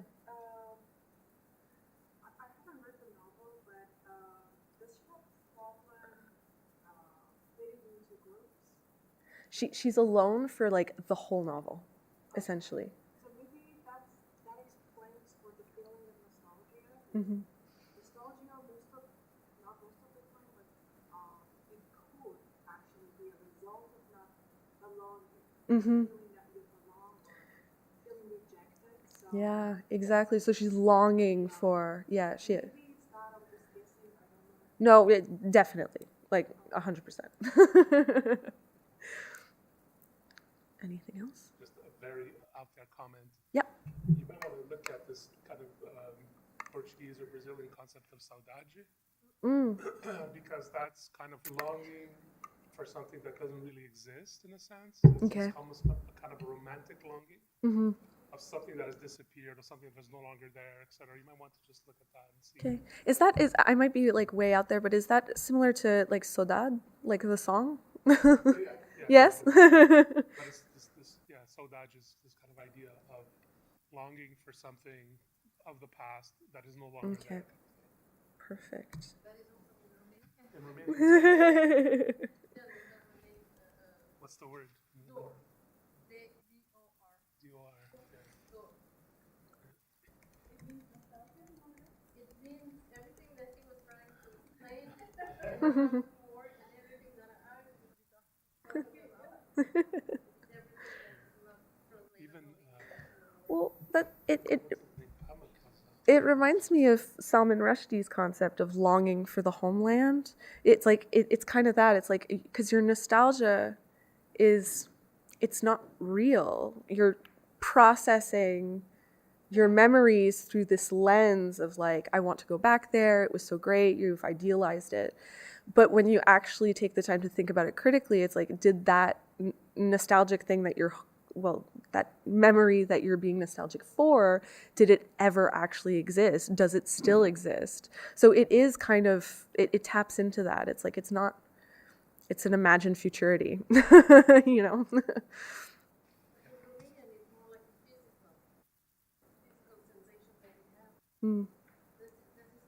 why this is very difficult to explain what it is. Mm-hmm. same thing with Brazilian, and also the Turkish writer Pamuk talks about this concept also in Turkish culture. I'm trying to find the word. I can't find the word. Okay. Get it to you. But it's also this idea of this nostalgia, but it's kind of it's very ambiguous. Mm-hmm. Concept. Awesome. Okay. Interesting because Romania has been for a lot of years, hundreds of years under Ottoman occupation, so things Might be linked. Yeah. Good. Okay. Sorry, I remember the word. Oh. Huzun. Huzun. It's very similar to this idea of saudade. You might want to look at that. It's really super interesting. Huzun. Huzun. Huzun. It's this kind of saudade, which the word I was talking about.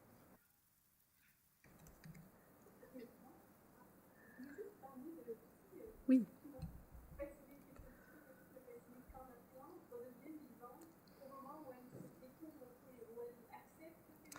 Non, c'est qu'elle découvre que sa tante était queer. Donc, ce n'est pas une anomalie dans sa famille, en fait, ce qu'elle découvre. Mm-hmm.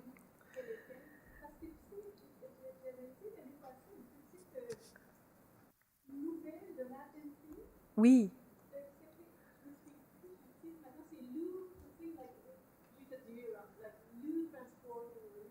Okay. Ça, ça a été publié dans le New Yorker, genre, 19 décembre 2021. OK. Et il y avait des plantes, tu sais, qui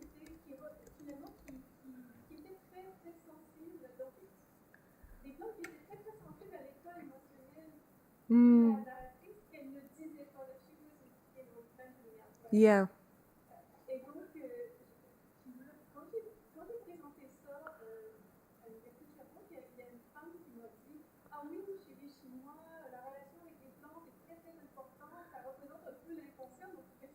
Oh, ben c'est parfait.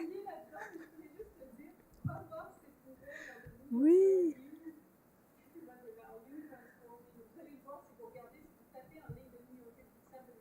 Mm-hmm.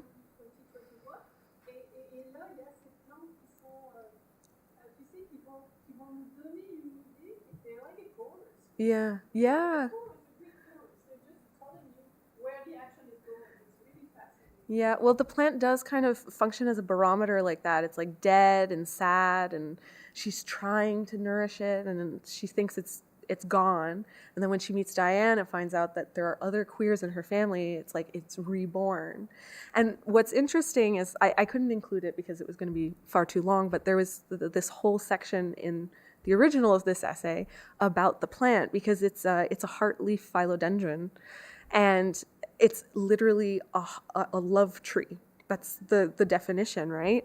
And the other thing that's interesting about philodendrons is that they're extremely hardy plants. Like they will survive almost anything, and they exist almost everywhere. They're found on every single continent. And they're so taxonomically diverse that we don't know all of them. They're like thousands and thousands and thousands of types that they're not even like quantifiable, which is like so apropos when we're talking about gender identity and fluidity and sexuality. It's like it's great. Yeah. We good? Thank you very much.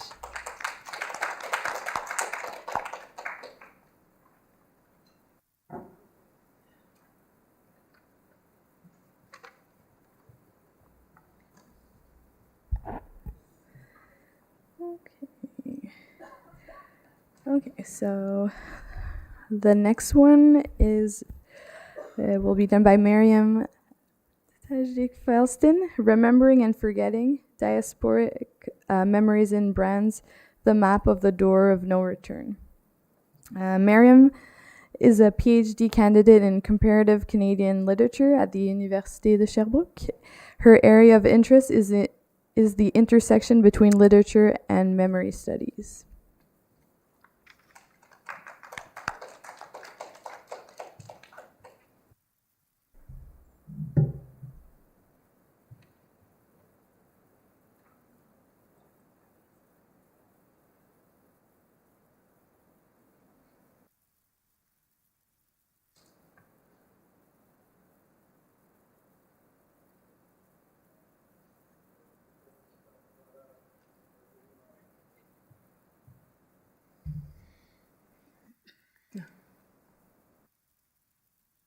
Okay.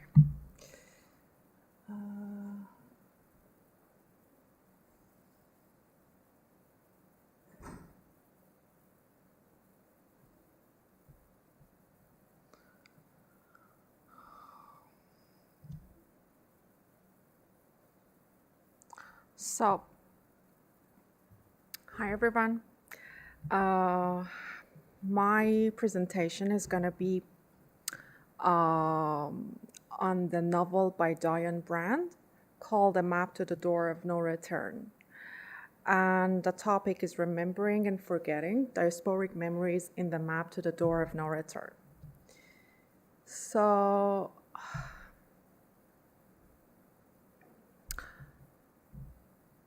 Diane Brand was born in January 1953 in Guayaquil, if I'm not mistaken, Trinidad.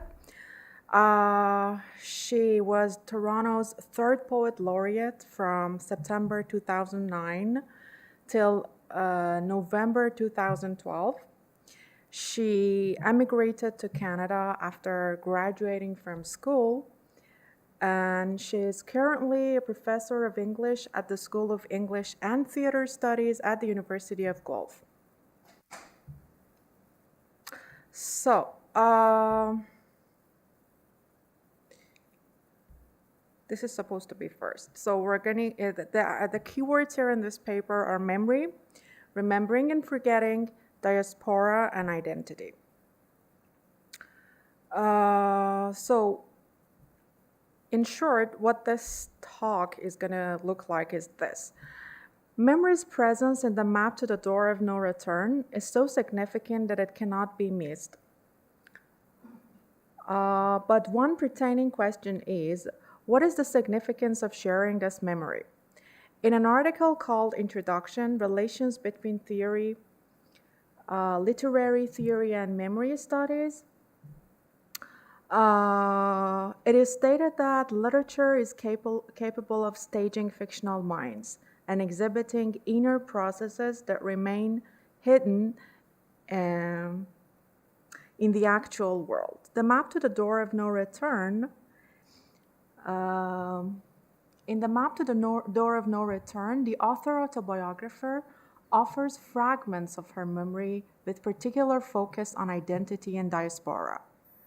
This is what Erica L. Johnson calls memory as a form of labor. That is, memory is shared in order to address the concepts of identity, origin, and diaspora. What this paper explores, thus, is the significance of the shared memories in relation to their subject matter. In doing so, the paper draws on Hirsch's concept of post-memory in generation of post-memory writing and visual culture after the Holocaust, among other works, to suggest that Brand's fragments of memories do not merely focus on her personal life. They rather accentuate the crucial role of personal remembrance in reviewing history and diaspora.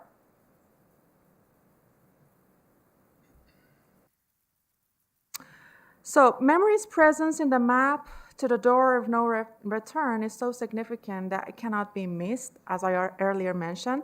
But one pertaining question is, what is the significance of sharing this memory?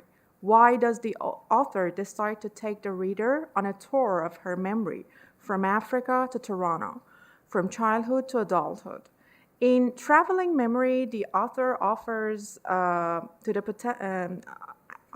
potential question a very simple yet decent response, stating that contents of cultural memory must be kept in motion because they do not possess any materiality and meaning in themselves. Brand highlights through the medium of memory the importance of cultural identity and the weight of diaspora on the lives of Black bodies. She's a diasporic protagonist or a diasporic subject who is seemingly concerned with diasporic memory, which, in Smaro Kembore's words, is assumed to preserve a more or less unadulterated notion of origins or reflect a sense of belonging that drives a wedge between the present and past of diasporic subjects.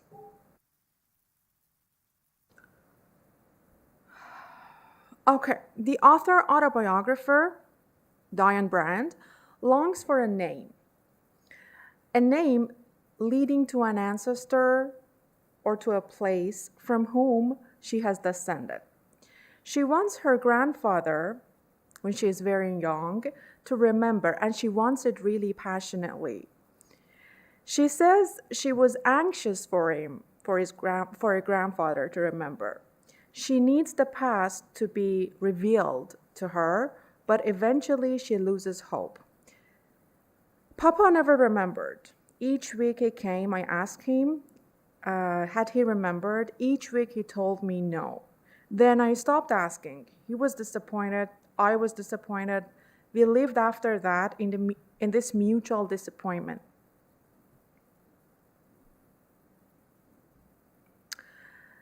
This is what Schurz, in Where There's Smoke, There's Fire, Memory and History, calls selective remembering and forgetting.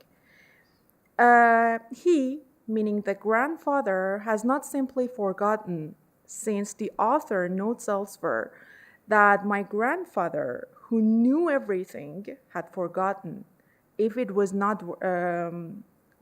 knew everything had forgotten, as if it was not worth remembering. She emphasizes that her grandfather knew everything and that he had forgotten, presumably because remembering was pointless.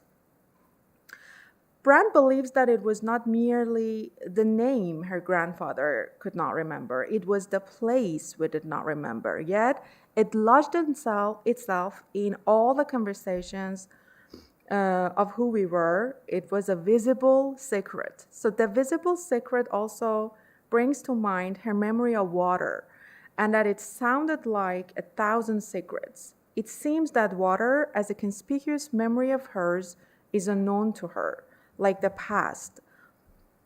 Water and the sea, pictured time and again throughout, is a personal, individual memory having in common with the shared collective memory, especially that of remembering the name, its secrecy and mysteriousness. Water, on the one hand, communicates a quiet, peaceful surprise as a childhood memory. On the other hand, it signifies the brutality connected to the sea, which she later came to realize as she grew up and one of her relatives walked out into the sea at Guaya, after which his ring was later found off the shore, carrying the news of his drowning. This is what Brandt calls wayfinding, the dichotomy between historical truth and personal recollection. This is what is at play here. Earlier in the novel, she stated that she thought the sea is the barrier between you and civilization. The image of water in her memory shifts darker. Sorry, I lost it. The image of water in her memory shifts, as seen in the narrative, from the blissful place where she spent most of her childhood to a darker memory where individuals risk their lives and step into the sea to find their way across the water and get themselves to the civilization, the West. The shift of memory from the innocent sea in the Brandt's childhood to the brutal sea of the later year is an intersection between individual and collective memory.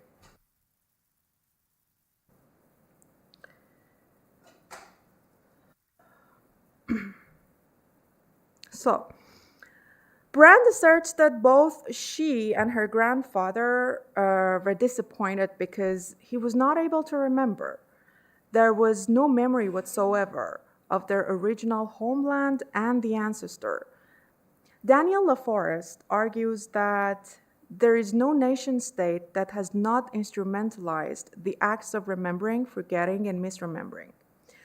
In constructing its nationhood, it is thus very likely that the grandfather is forgotten because forgetting and remembering are embodied in a nation-state's subject and a form of collective memory, an embodiment that reflects the ideological and instrumentalist machination of nation pedagogy.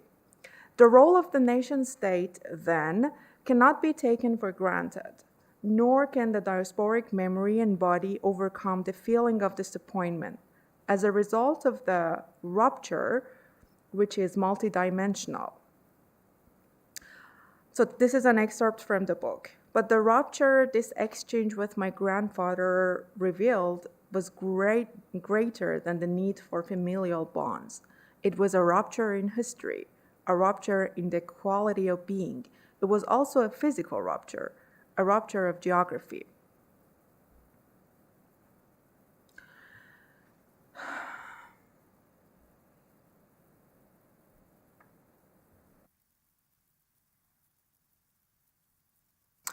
The significant role of the nation-state plays also the significant role it plays is also insisted upon in traveling memories, where Earle argues that in fact, even in today's age of accelerated globalization, is the nation-state that play a major role in the creation of memory and culture. He emphasizes that the nation-state, as the greatest institution in the state, exerts its power to decide upon the inclusion or exclusion of events and figures in the cultural collective memory. For example, initiating rituals of public commemoration, setting up memorials, financing museums, conceiving educational agendas, to name some.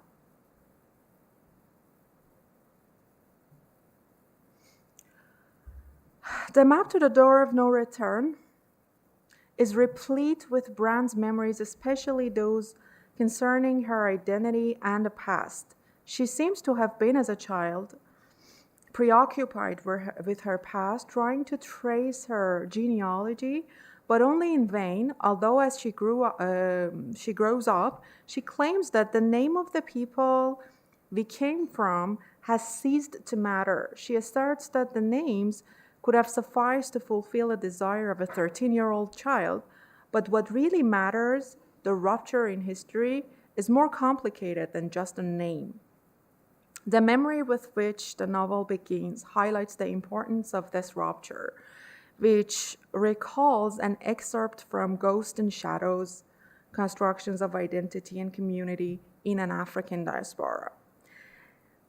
Exiles experience this haunting effect most sharply as they are forced into spaces in which they must confront ghosts from the past while their present and future lives seem cast in a play of shadows.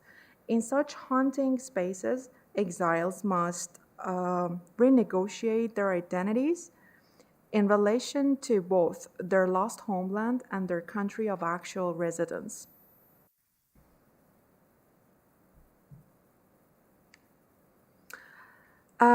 As the diasporic subject makes effort to renegotiate the identities and rise above the ghosts from the past and the play of shadows, in the present, in haunted spaces, by referring to collective memory of the nation state she or he is from, the nation state is simultaneously working hard to embody in the collective memory its ideology. In her effort to find the name of her ancestor, the 13-year-old Brand engaged herself with Hirsch, who has been repeatedly quoted in discussions of collective memory called post-memory. Post-memory as a cross-generational reconstructive memory does not refer to the experience of being passively exposed to a traumatic past, but rather to the need of the second or third generation to actively pursue and thus preserve the past of their parents or grandparents. Post-memory thereby mixes the inherited with the researched. Although Brand argues that her childhood is concerned with the names that cease to matter, she insists shortly after that the question, however, was more complicated, more nuanced. That moment between my grandfather and I several decades ago revealed a tear in the world. Hirsch argues that the structure of post-memory clarifies how the multiple ruptures and radical breaks introduced by trauma and catastrophe inflect inter, and transgenerational and generational inheritance. This tear in the world, or rupture, as she names it elsewhere, could be the result of Brand's encounter with post-memory happening to the next generations when encountering the previous generation's memory. She stated she started to willingly deal with cross-generational reconstructive memory while she was 13 and seems to have never stopped caring ever since.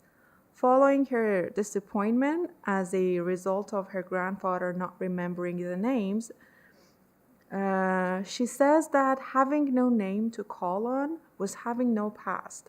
Having no past pointed to the fissure between the past and the present. She calls this fissure the place where all names were forgotten and all beginnings recast.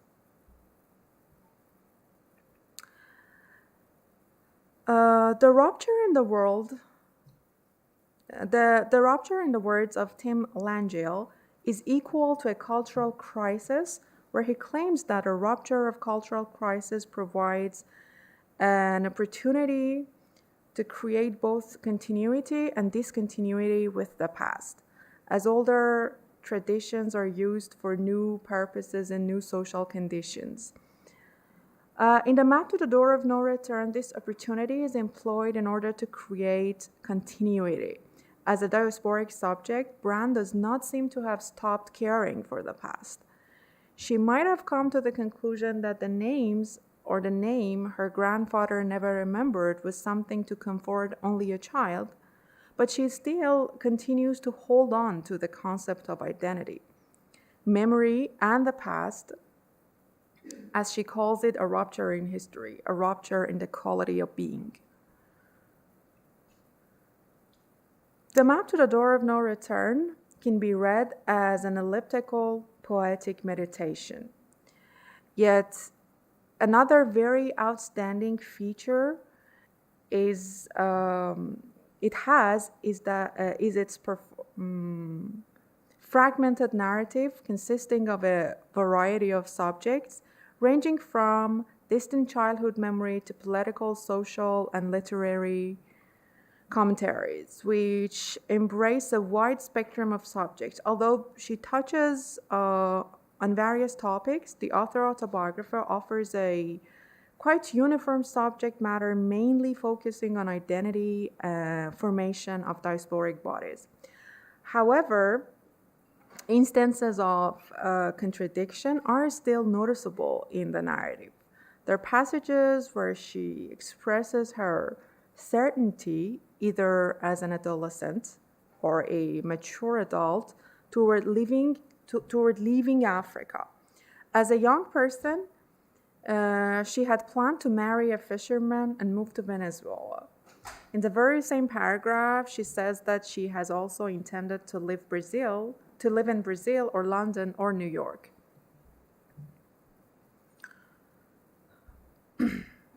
The author-autobiographer, as an example of a diasporic body, insists that she has decided she wants to leave Africa, and she even insists that she will never return.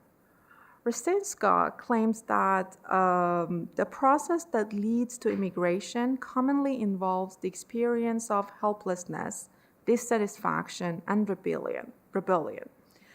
The 13-year-old Brand feels she needs to leave Africa because she feels dissatisfied. So she chooses, it seems to be a diasporic body rather than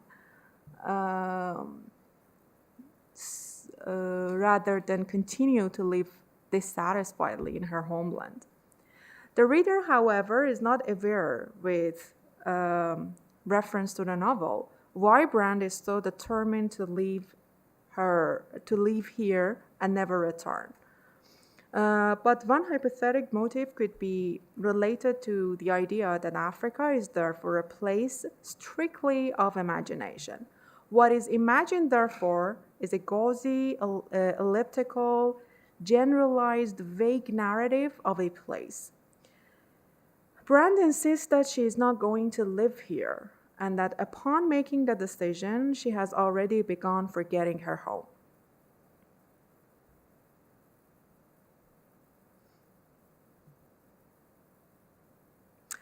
Unlike many living as exiles, Brand decidedly wants to leave. She's aware she's not happy there, and she wants to fix it by moving to another country. One of the features of people living in diaspora, as quoted in the essay Ghosts and Shadows, Memory and Resilience among the Eritrean diaspora, is that they share a lost homeland to which they are committed and to which they feel they should return. Brand, however, is determined she wants to leave, and she also notes a number of times that she does not intend to return. As an adult, she says, I was never sure that I wanted to go home. Or elsewhere, she admits that I had never made up my mind to visit Africa. The reluctance she feels about going home is what she has felt for such a long time, but what makes it contradictory is unfolded in another passage where she asserts she needs to get rid of these people and the need to leave this room and go to Africa. So this is what contradicts her, because she was telling us that she doesn't want to go back to Africa. But towards the end, she says that she wants to leave this room right now and go to Africa. So what does this contradiction tell us? And she needs to leave this room and go to Africa. According to Tim Langell, the state of being contradictory and fragmented is what makes up traumatic memory. Characteristics of traumatic memory, such as their contradictory and fragmented nature, are thereby transformed into something new.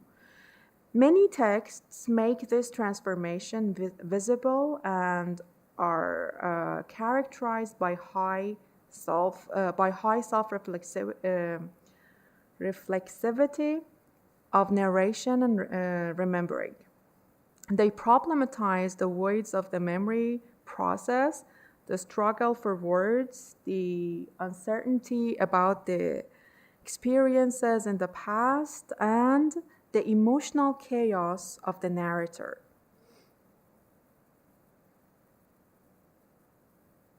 For Brand, Africa is a place of imagination. In the same manner, she points out to live in the Black diaspora. To live in the Black diaspora is, I think, to live as a fiction. For Black body, therefore, life in the diaspora is not even life in fiction, but life as fiction.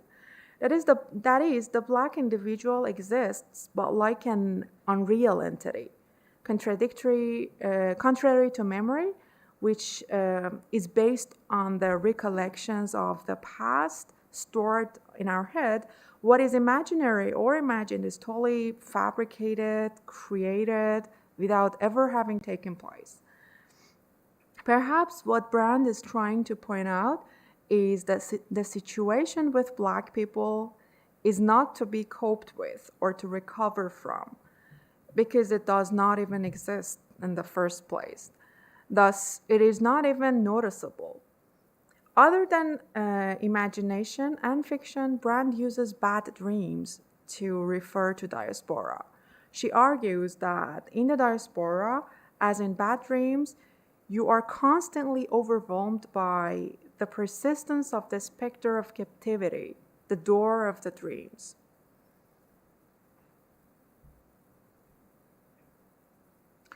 Brand believes that too much has been made of origins.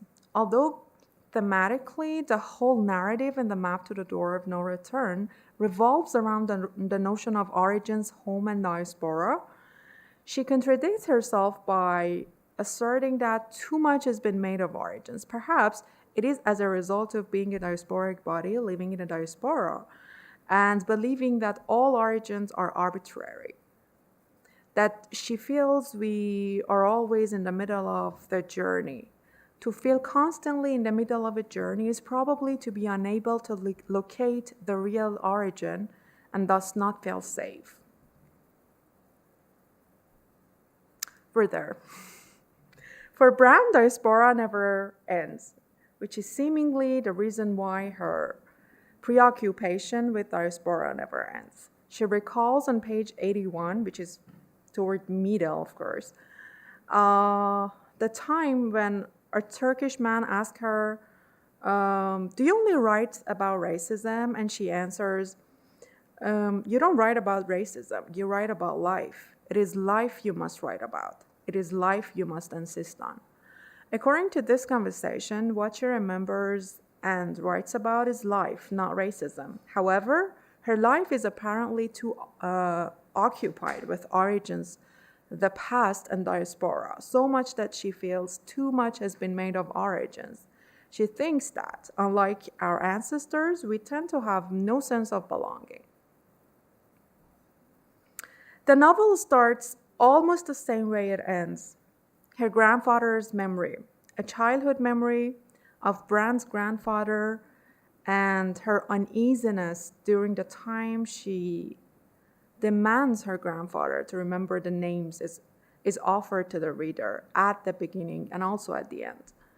It finishes by Bran discussing the state of her grandfather's memory and that he had difficulty remembering. Yet, what makes the beginning and ending differ from each other is that the author's maturity over the course of the time. As a child, she would insist on knowing about the past and would be disappointed to fail at finding answers to her questions. As an adult, she came to accept that forgetting was not personal and that it had been passed on to him. She even goes further by stating that forgetting was a gift. Although Brand accepts the fact that forgetting is inevitable, she ventures the idea of sharing her memories. One might think that there is no point in doing so, but the very act of remembering and writing about it is possibly the reason why she's doing it. In remembering and sharing memories, the post-generation could and does work to counteract or to repair this loss. Thank you for listening.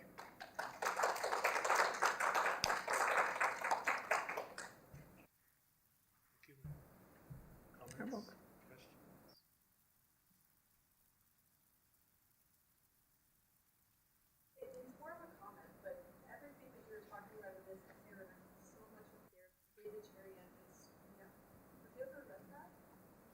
Sukuya? Yeah. No, doesn't ring a bell. Not Honestly, like the whole concept of ghosts and memory and having fragments of memories and it's like seriously, like I had to read it. I will just read the novel. Sequoia, you said? I'll write it. Okay, thank you.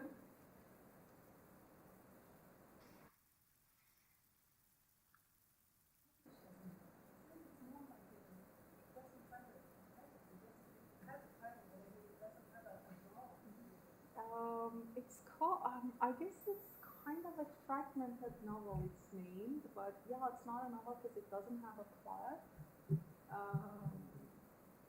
Yeah, but I guess I've seen the word novel associated everywhere, but I will check on it. There's also essay. It's also a bit of an essay. Yeah. Like it's mixing different genres: memory, memoir, essay, poetic writing. Yeah.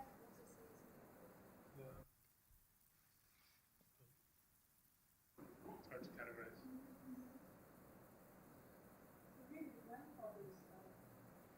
The question to grandfather is really a weak identity is so possible. It's a relief that she doesn't know her own because it's a false question. Now it ends up being a false question in the sense that even if you knew your origin, you would have to jump into for the course of the novel, as we call it, she kind of contradicts herself by this.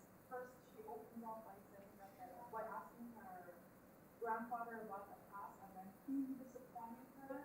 But then she says that okay, that it was not really important. It could have just like sufficed and satisfied that child, but not an adult. But in the whole narrative, she's trying to finally find an answer. Maybe just in vain, maybe she never found an answer. Because the themes that we have and the images that we have in the novel are kind of like they just convey this feeling of secrecy and mysteriousness. She doesn't know anything about the past. She's in love with water and the sea, and you cannot see the moon. So everything she talks about, not everything, but most of the things she discusses in the narrative are kind of like they're not transparent. Maybe later on she takes the lake Ontario as a kind of replacement. And then, this idea of the lake with the water is so important. First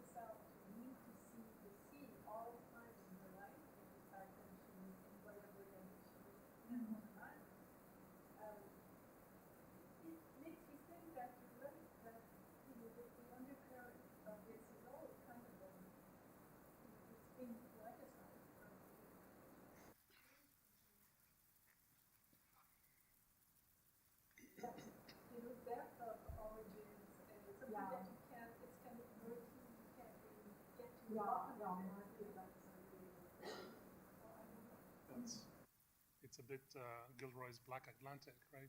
It's the water that erases history, erases names, it's slavery, it's all of that stuff. Right, right. Yeah, absolutely. Loss of the name. Yeah. This is probably why she said that the origins are arbitrary.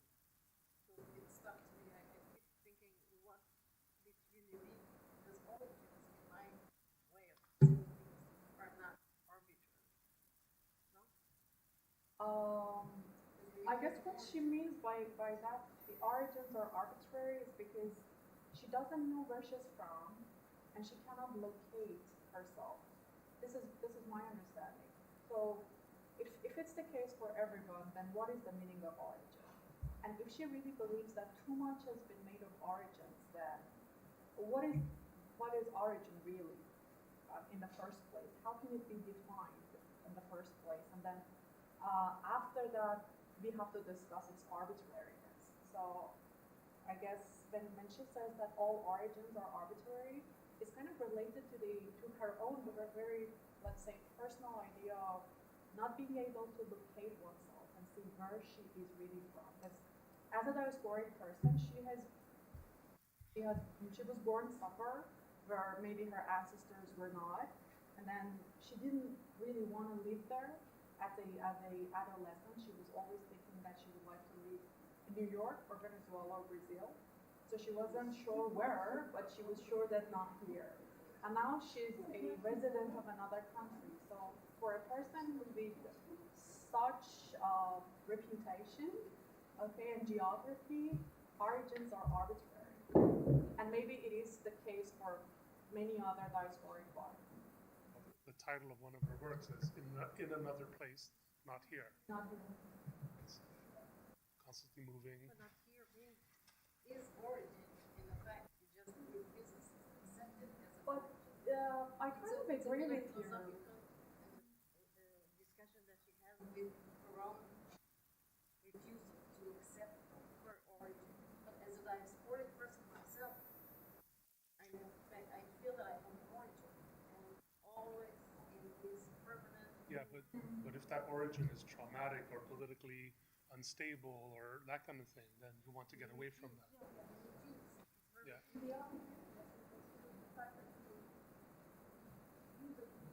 On metaphysical point of view, I guess it's just like you don't know where you're going to be born. It's completely different. Born in a country, born in also the country. That's the arbitrary. Exactly. Yeah, that's another point. I just want to thank you for bringing it up. The thing is, maybe she means that for what you have no power over, and you haven't really made any effort to, because it's completely something that has been like brought upon you. So in this case, it is arbitrary because you don't even know where you were born. You were just randomly born in a part of the globe. So after all, why is it so important? And still, it's really important to her. Because as I said during the slides, she really believes that. She really believes that it's important to have an origin and a past. But again, she contradicts herself, and again, she contradicts that. So this contradiction through the course of the novel is noticeable. So I kind of agree with you too, because when she says arbitrary, she might agree with what she said right now, but might contradict it on the next page. But it's a premise to discussion. Yeah.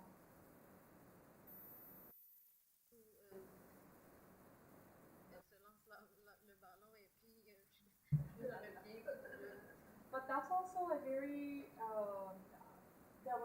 this part was also in the slides.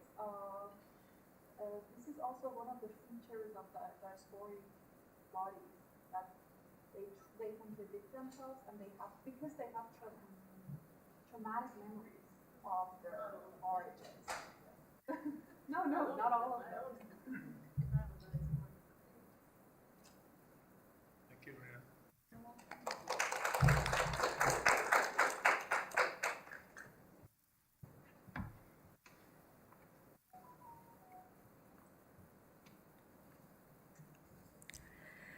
Okay, so next we have Alina Ruta with creative reading of public space and personal memory. What? Yeah, I think it was there. Prior to earning a master's degree in comparative Canadian literature, Alina pursued a bachelor's degree in professional translation with a focus on Romanian translation and publishing context of Anne Hébert's novel Kamouraska.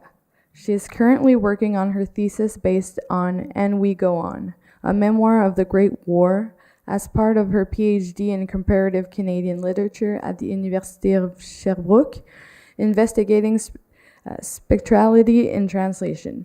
Recent collaborations involve preparing the 4-volume edition of Louis Danton's correspondence with Quebec writers from the 1930s and edited his only posthumous novel released in spring 2017. Whilst working as a translator and occasionally peer editing for the Scattered Pelican, she contributed to the latest issue of Cahiers Anne Hébert entitled Femmes en traduction, on literary text translated by people identifying as women, women who translate, women studying women's texts in translation.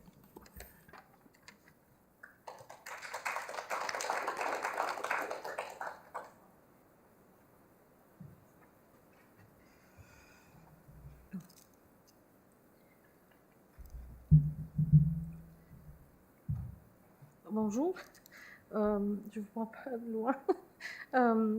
Je m'appelle Alina Ruta. Bonjour, merci d'avoir accepté ma communication. J'ai expliqué à Rebecca que je connaissais très bien comment ça fonctionne, l'organisation. Donc, je suis ravie d'être des vôtres aujourd'hui. Donc, aujourd'hui, je vous présente en anglais a text that I wrote about Tannery Park. And the title is A Creative Reading of Public Space and Personal Memory. Vous m'entendez bien? Okay. So, every new landed immigrant's identity builds on the cemetery of a previous one that hangs on threads and fringes of past glimpses of memories, mental or imprinted.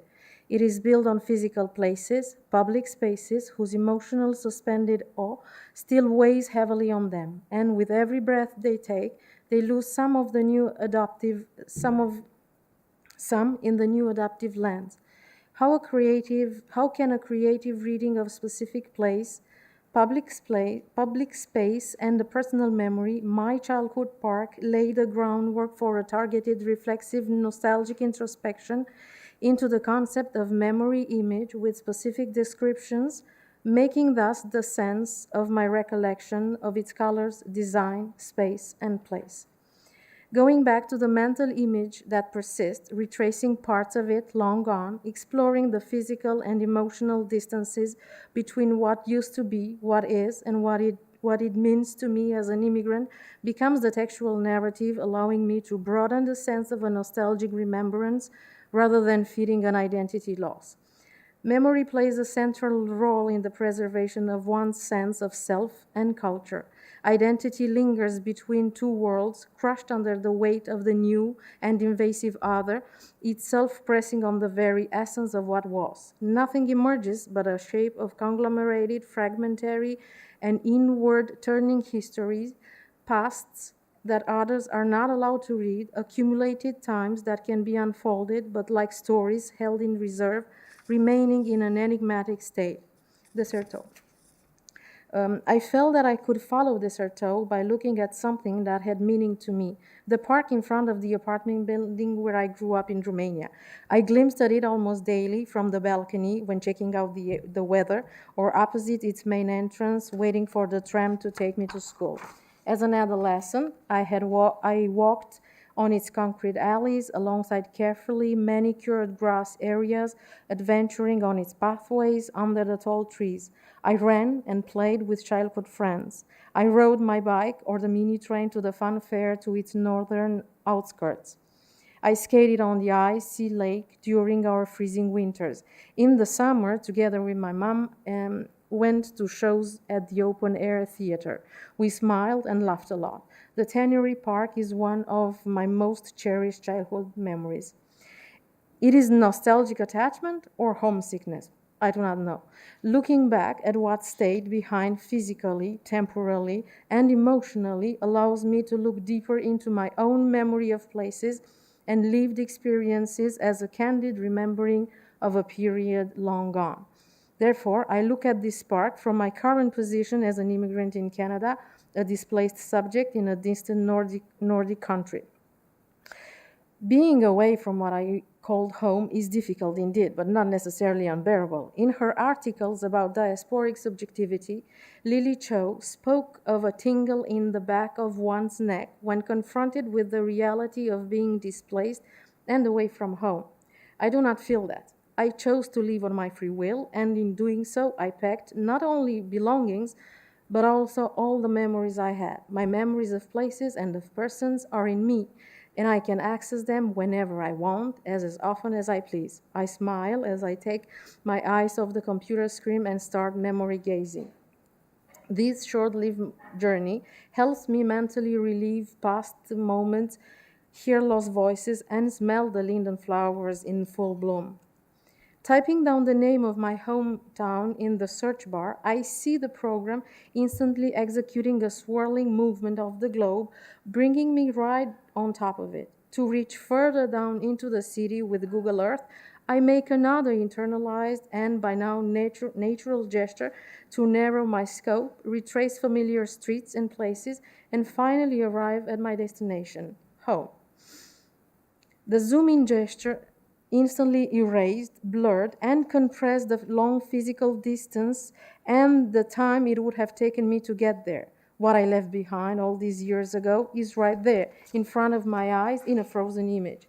Finally, the zoom-in function acts as a photographic teleportation device, bringing me instantly home with a short movement of my index finger.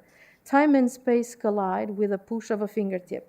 This technological wonder brings me back home in a split second. In understanding this travel back via the internet, Manuel Castells addressed this time and space duality and called it timeless time, a term that describes what I want to illustrate.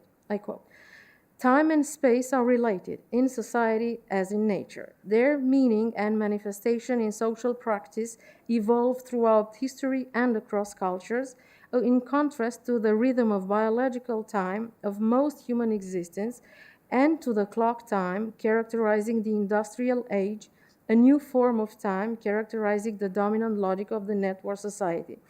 It is defined by the use of new information communication technologies in a relentless effort to annihilate time, to compress years in seconds, seconds in split seconds." End quotation.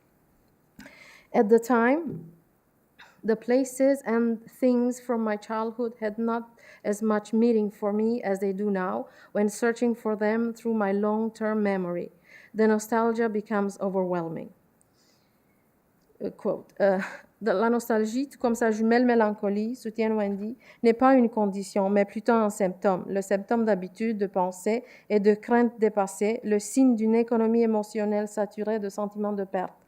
La perte qui déclenche la mélancolie est presque toujours inavouée et déclasse donc tout désir de guérir de la réalité de la perte, de vivre dans le présent en étant libéré, de ne plus en subir le fardeau. C'est cette économie émotionnelle qui fait de la nostalgie une condition permanente, en réalité une structure de désir plutôt que de réponse transitoire à la perte et au deuil. End quotation. My attachment to this place becomes my emotional space. I project onto my own past and memory of places. My nostalgic attachment is to what the park used to be and not what it has become. What I see now is not what I remember. The scenery changed since 89. Capitalism came rushing down on Romania, which had finally managed to shake off the totalitarian socialist period and was in search of a better future, but most of all eager for freedom. For this park, the fall of communism transformed the wonderful public space that it was. It became a neoliberal asset. Vegetation areas around the lake were replaced by new hotels and luxurious apartment buildings.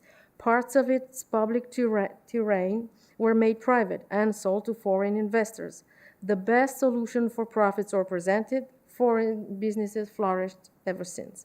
Moreover, when a mall is erected on what used to be a wonderful open-air walking playing area, a McDonald's pops up and engulfs the southern corner of the park, and when paying parking lots, water treatment, and trade fair buildings covered what used to be grassy fields of playgrounds for children, one cannot help but to feel a conflict building up. My attachment is therefore to an ideal place that which I may never regain physically anytime soon. Yes, I am nostalgic for the place that used to be my playground, my childhood, my adolescence, part of my adulthood. Nostalgia is exactly what allows me to move simultaneously back and forth in time. What I remember are bits and pieces of emotional experiences. The differences are upsetting. There is most definitely a conflict. My nostalgic state builds upon a structural association of two different periods and exerts an emotional reaction in me. Situated on the western shores of the Black Sea, my hometown, present-day Constanța, in Romania, is the oldest attested living area in the region, bearing different names throughout its history. Since around the year 700 BC, the city is recognizable by lovers of the Latin language as Tomi. Following a huge scandal in Rome, shrouded in mystery, even to this day, Ovidius Publius Naso is sent to Tomi, an old and thriving port on the shores of Pontus Euxinus, the Latin version of the Black Sea name.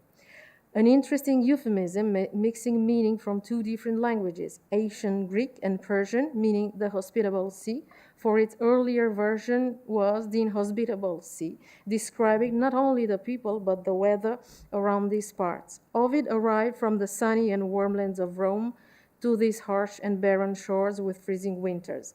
He felt stranded and abandoned. He never lived long enough to be pardoned or returned to Rome, remaining in Tomi for the last years of his life. Without a doubt, the old city of Constanța has many other interesting stories to unravel. Its history is as rich as one could imagine.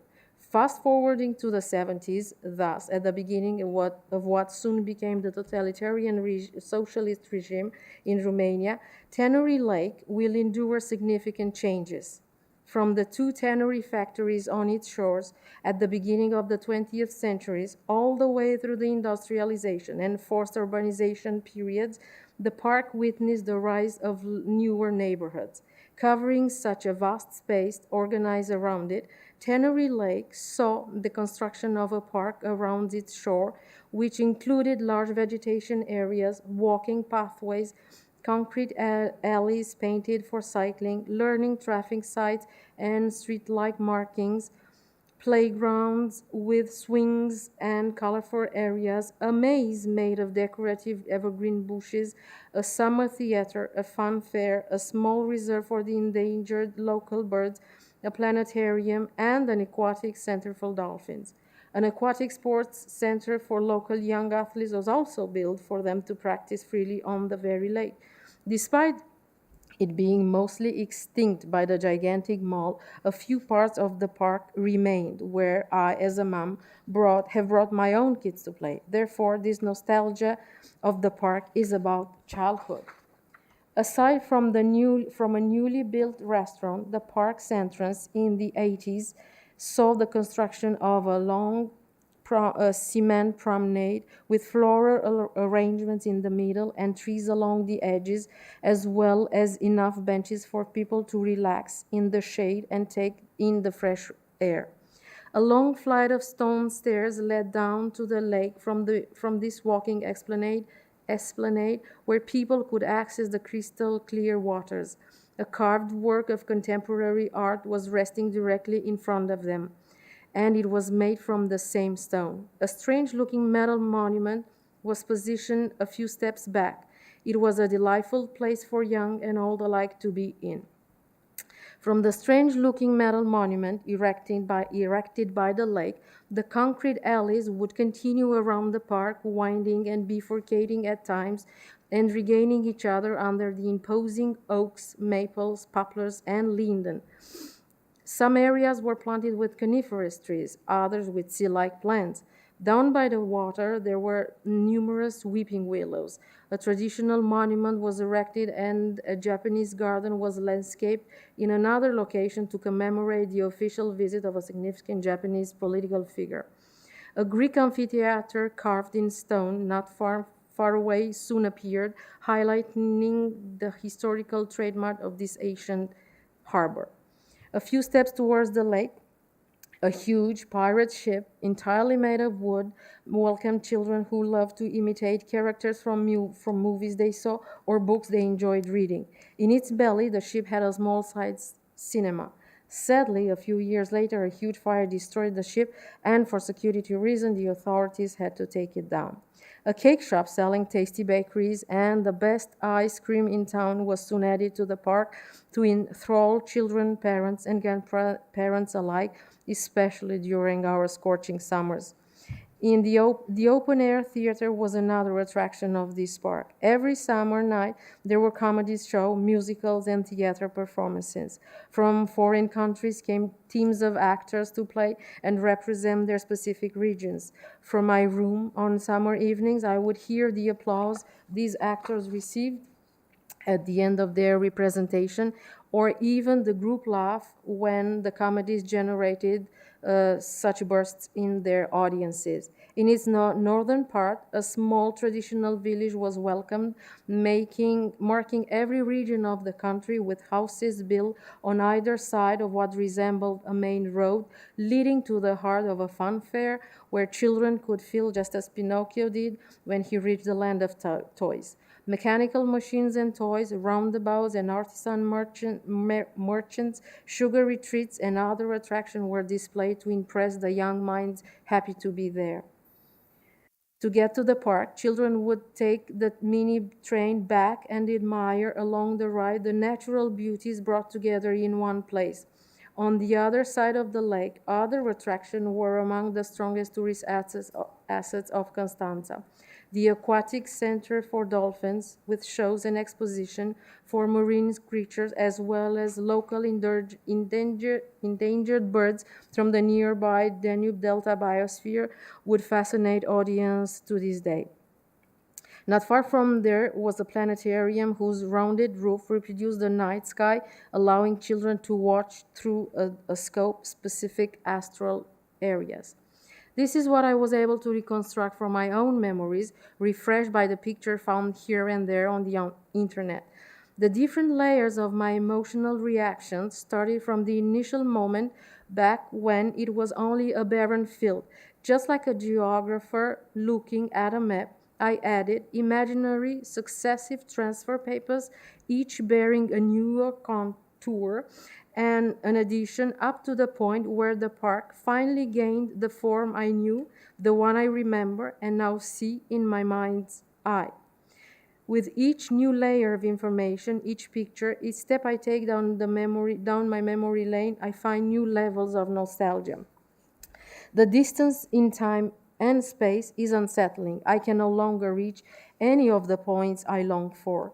The childhood remains trapped in my memory, and the park remains back home.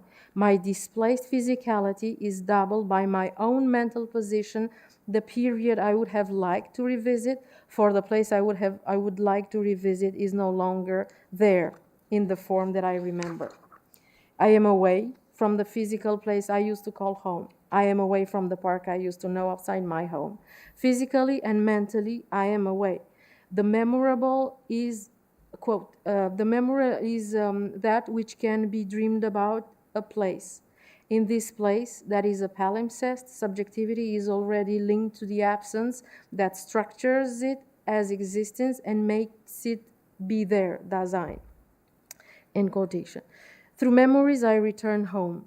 My mental home remains at the same place. I alone navigate my way back and forth in time and in space, and I always seem to recenter my current position according to that fixed matrix experience. I am no longer over there. I am here and yet away. I am gone and back again. Nevertheless, to practice space is thus to repeat the joyful and silent experience of childhood. It is in a place to be other and move toward the other. The distinction that Desserteau makes between place and space allows me to understand that Tannery Park becomes both a place and a space. Reaching the end of my paper, I am still questioning the motives of my journey and do not know if I use the park as a metaphor for my awakeness. Afraid to use this word, I try to explain the feeling I have when thinking of a place that had meaning, trying to understand if it was homesickness. To my own surprise, I accepted it was not.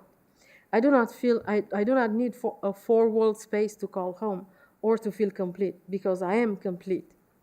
My intimate, personal mental space is filled with memories of people I knew and spent time with.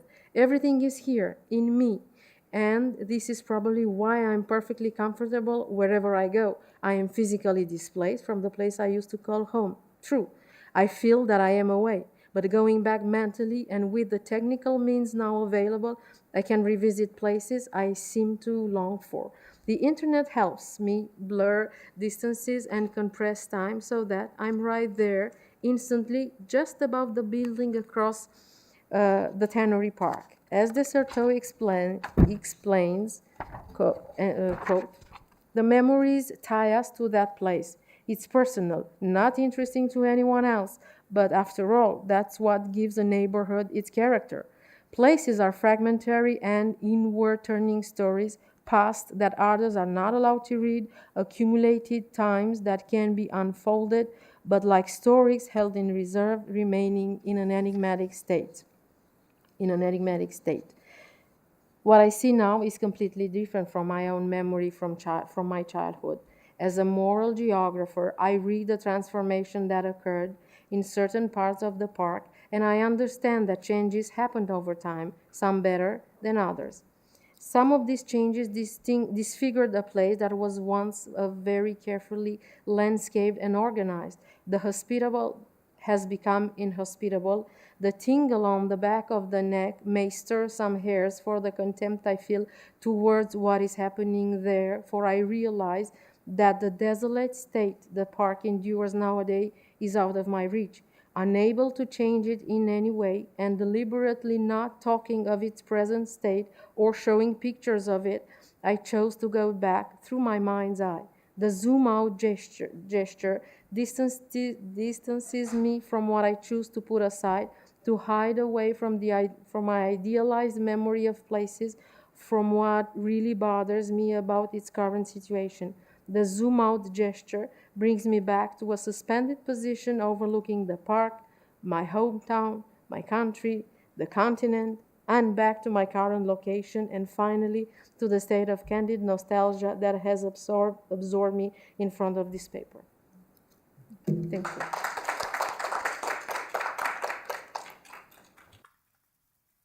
Avez-vous des commentaires, des questions? Ça change.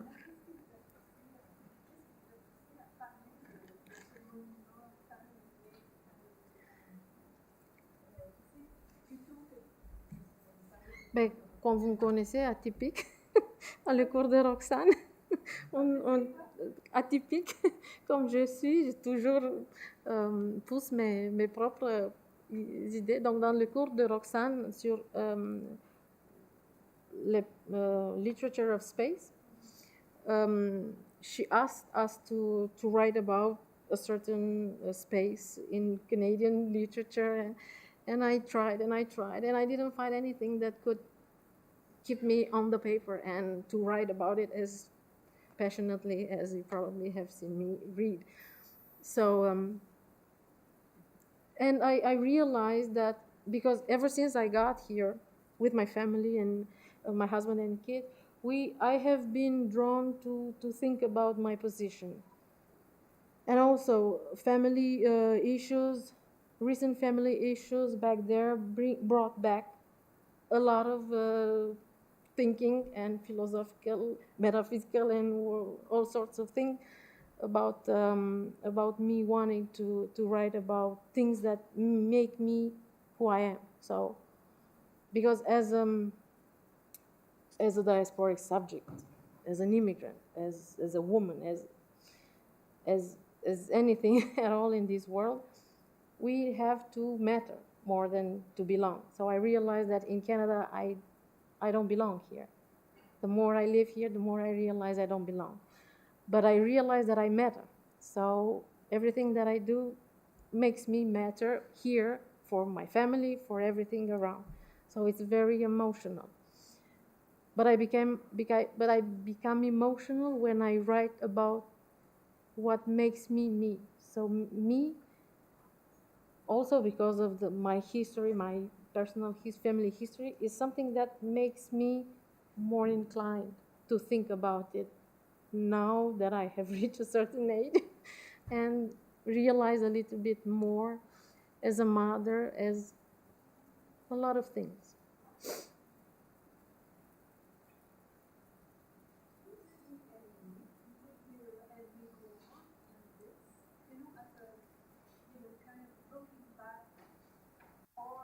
And we go on was exactly what stuck to me ever since, because I am about and we go on. So to me, it's never, as much as I look back, I never look back, just like, I don't know in English how we say, but in French, le miroir rétroviseur. So I keep the past just there. I look at it, but I keep going away. So, and we go on is exactly what's about. And even the fact that the author, Will R. Bird, is someone who continued even after returning from the Western Front in the First World War. So he continued. He lost his son in the Second World War, and even then he continued to write about Nova Scotia, to write books, to write novels. He continued. He continued until the 1984. So he lived a full life. And he continued, and he went on, and yeah. So nostalgia is a very powerful tool yeah, to reconstruct. yeah, and deconstruct also. Yeah. Thank you. Merci à vous. So I guess we'll take a short break.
Donc, on va essayer de faire ça plus vite.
Et est-ce que ça, c'est parce que si j'utilise... Oh, attends, je parle là.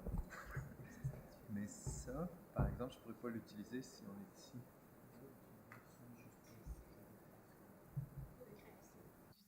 Ah là, la petite truc sans fil, ouais. Ok, je comprends. C'est parce que je veux être capable de faire des trucs, des zoom-in comme ça. Puis, tu sais, si je fais là-bas, c'est désagréable.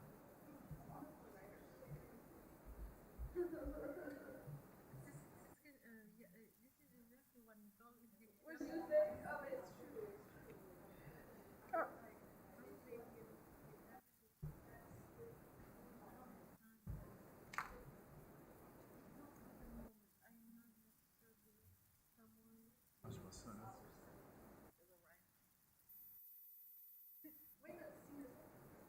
Ouh.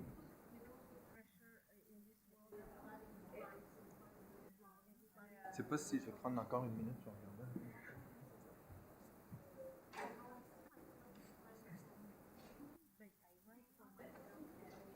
Parce que je peux toujours... Ouais, ça risque de marcher. Je peux aussi le mettre par terre. Je peux faire ça. Non? Oui, comme ça, c'est bon. Puis la souris va répondre là-dessus. Moi, c'est ça. C'est super.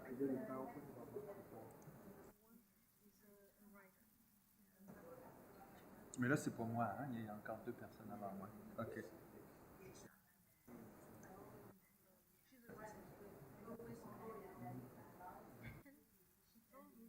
Je vais le faire comme ça.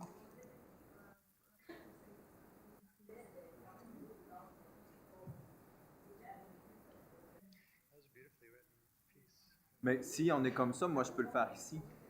Parce que si je suis là avec ma souris, il n'y a plus de raison. Là, c'est ça. Ouais. Donc, tout va bien. Là, on va débrancher ça pour permettre aux gens de continuer à jouer. Est-ce que vous allez vous en aller? Est-ce que vous allez? Non, je suis là. Vous l'accompagnez. Merci. Merci.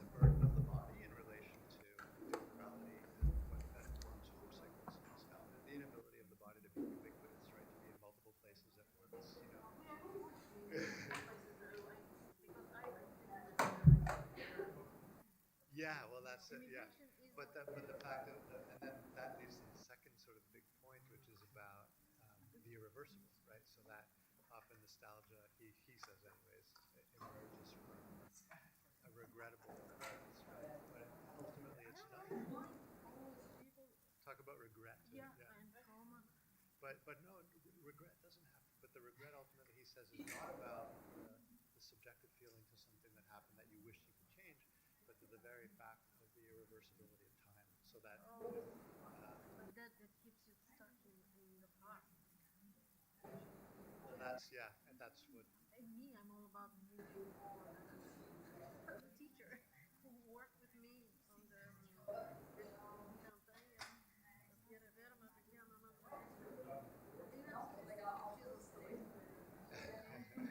never heard that about yourself, yeah. So, yes, I knew that is the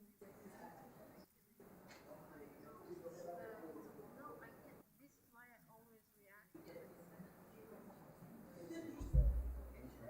know that people that yeah, they want to go back to look for answers or whatever. I didn't have that,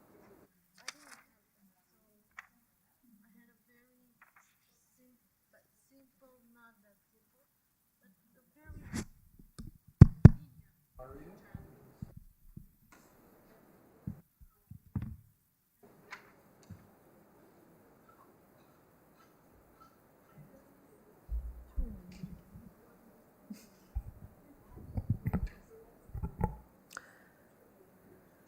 Okay, so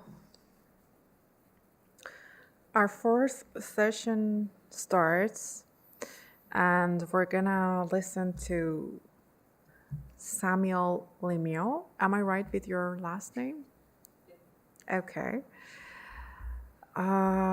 Passionné par la culture japonaise, Samuel a eu la chance de passer 2001 au Japon dans le cadre de son baccalauréat en langue moderne.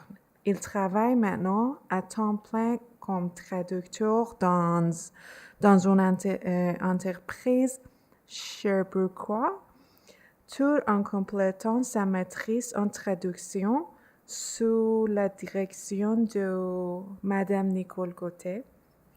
Please.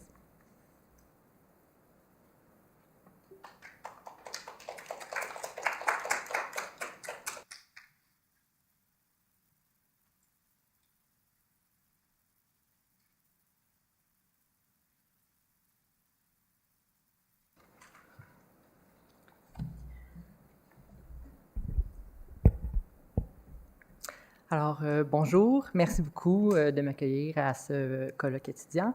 Merci beaucoup pour l'organisation aussi. Joy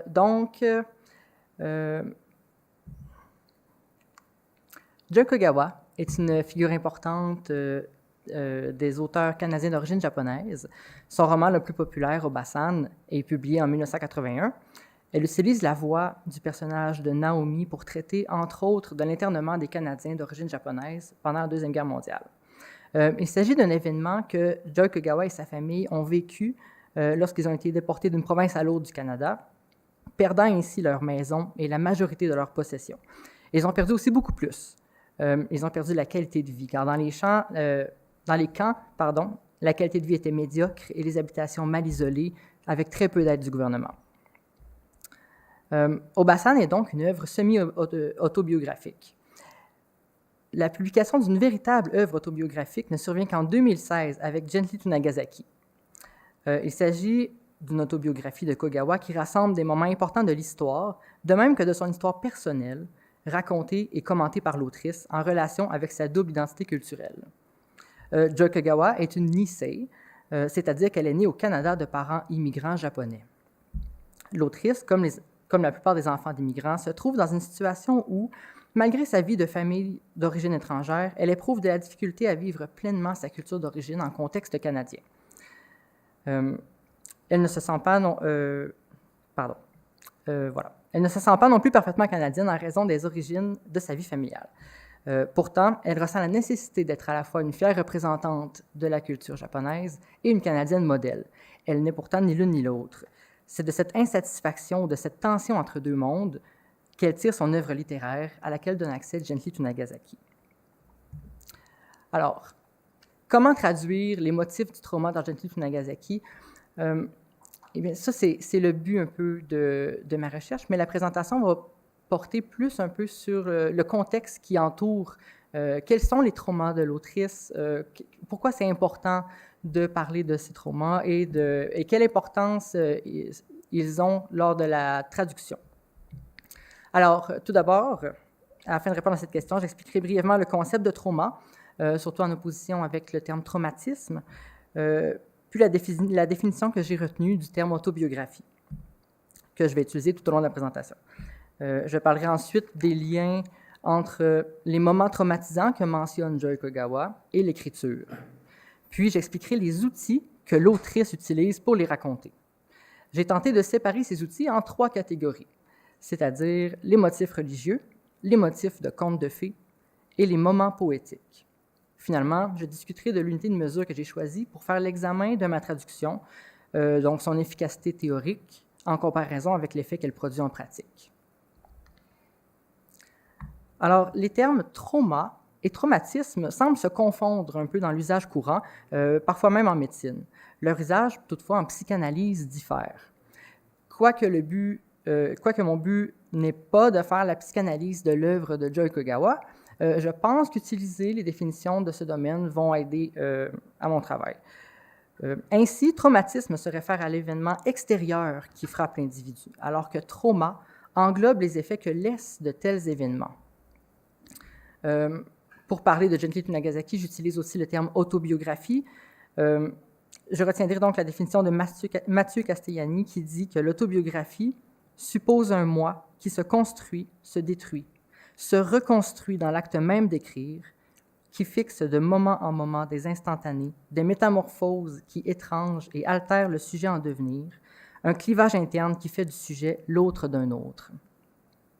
Alors, Kogawa se permet parfois de sortir de la narration pour offrir au lecteur son point de vue actuel, qui témoigne de son évolution personnelle, mais aussi de son désir de participer activement à l'ouverture de la pensée collective sur divers sujets. Le cadre de l'autobiographie que s'impose Kogawa lui permet aussi de surprendre ses lectrices, lecteurs, en repoussant les limites du genre. Ce sont ces passages où l'autrice sort du cadre établi qui semblent le mieux décrire ces traumatismes et leurs répercussions. Alors, pour les liens entre les traumas et l'écriture, donc pourquoi accorder de l'importance au trauma dans l'écriture, en particulier lors d'une traduction? Eh bien, Alex Pillen explique que les autrices et auteurs traumatisés se servent souvent de l'imaginaire pour verbaliser les horreurs qu'ils ont vécues. Elle considère que le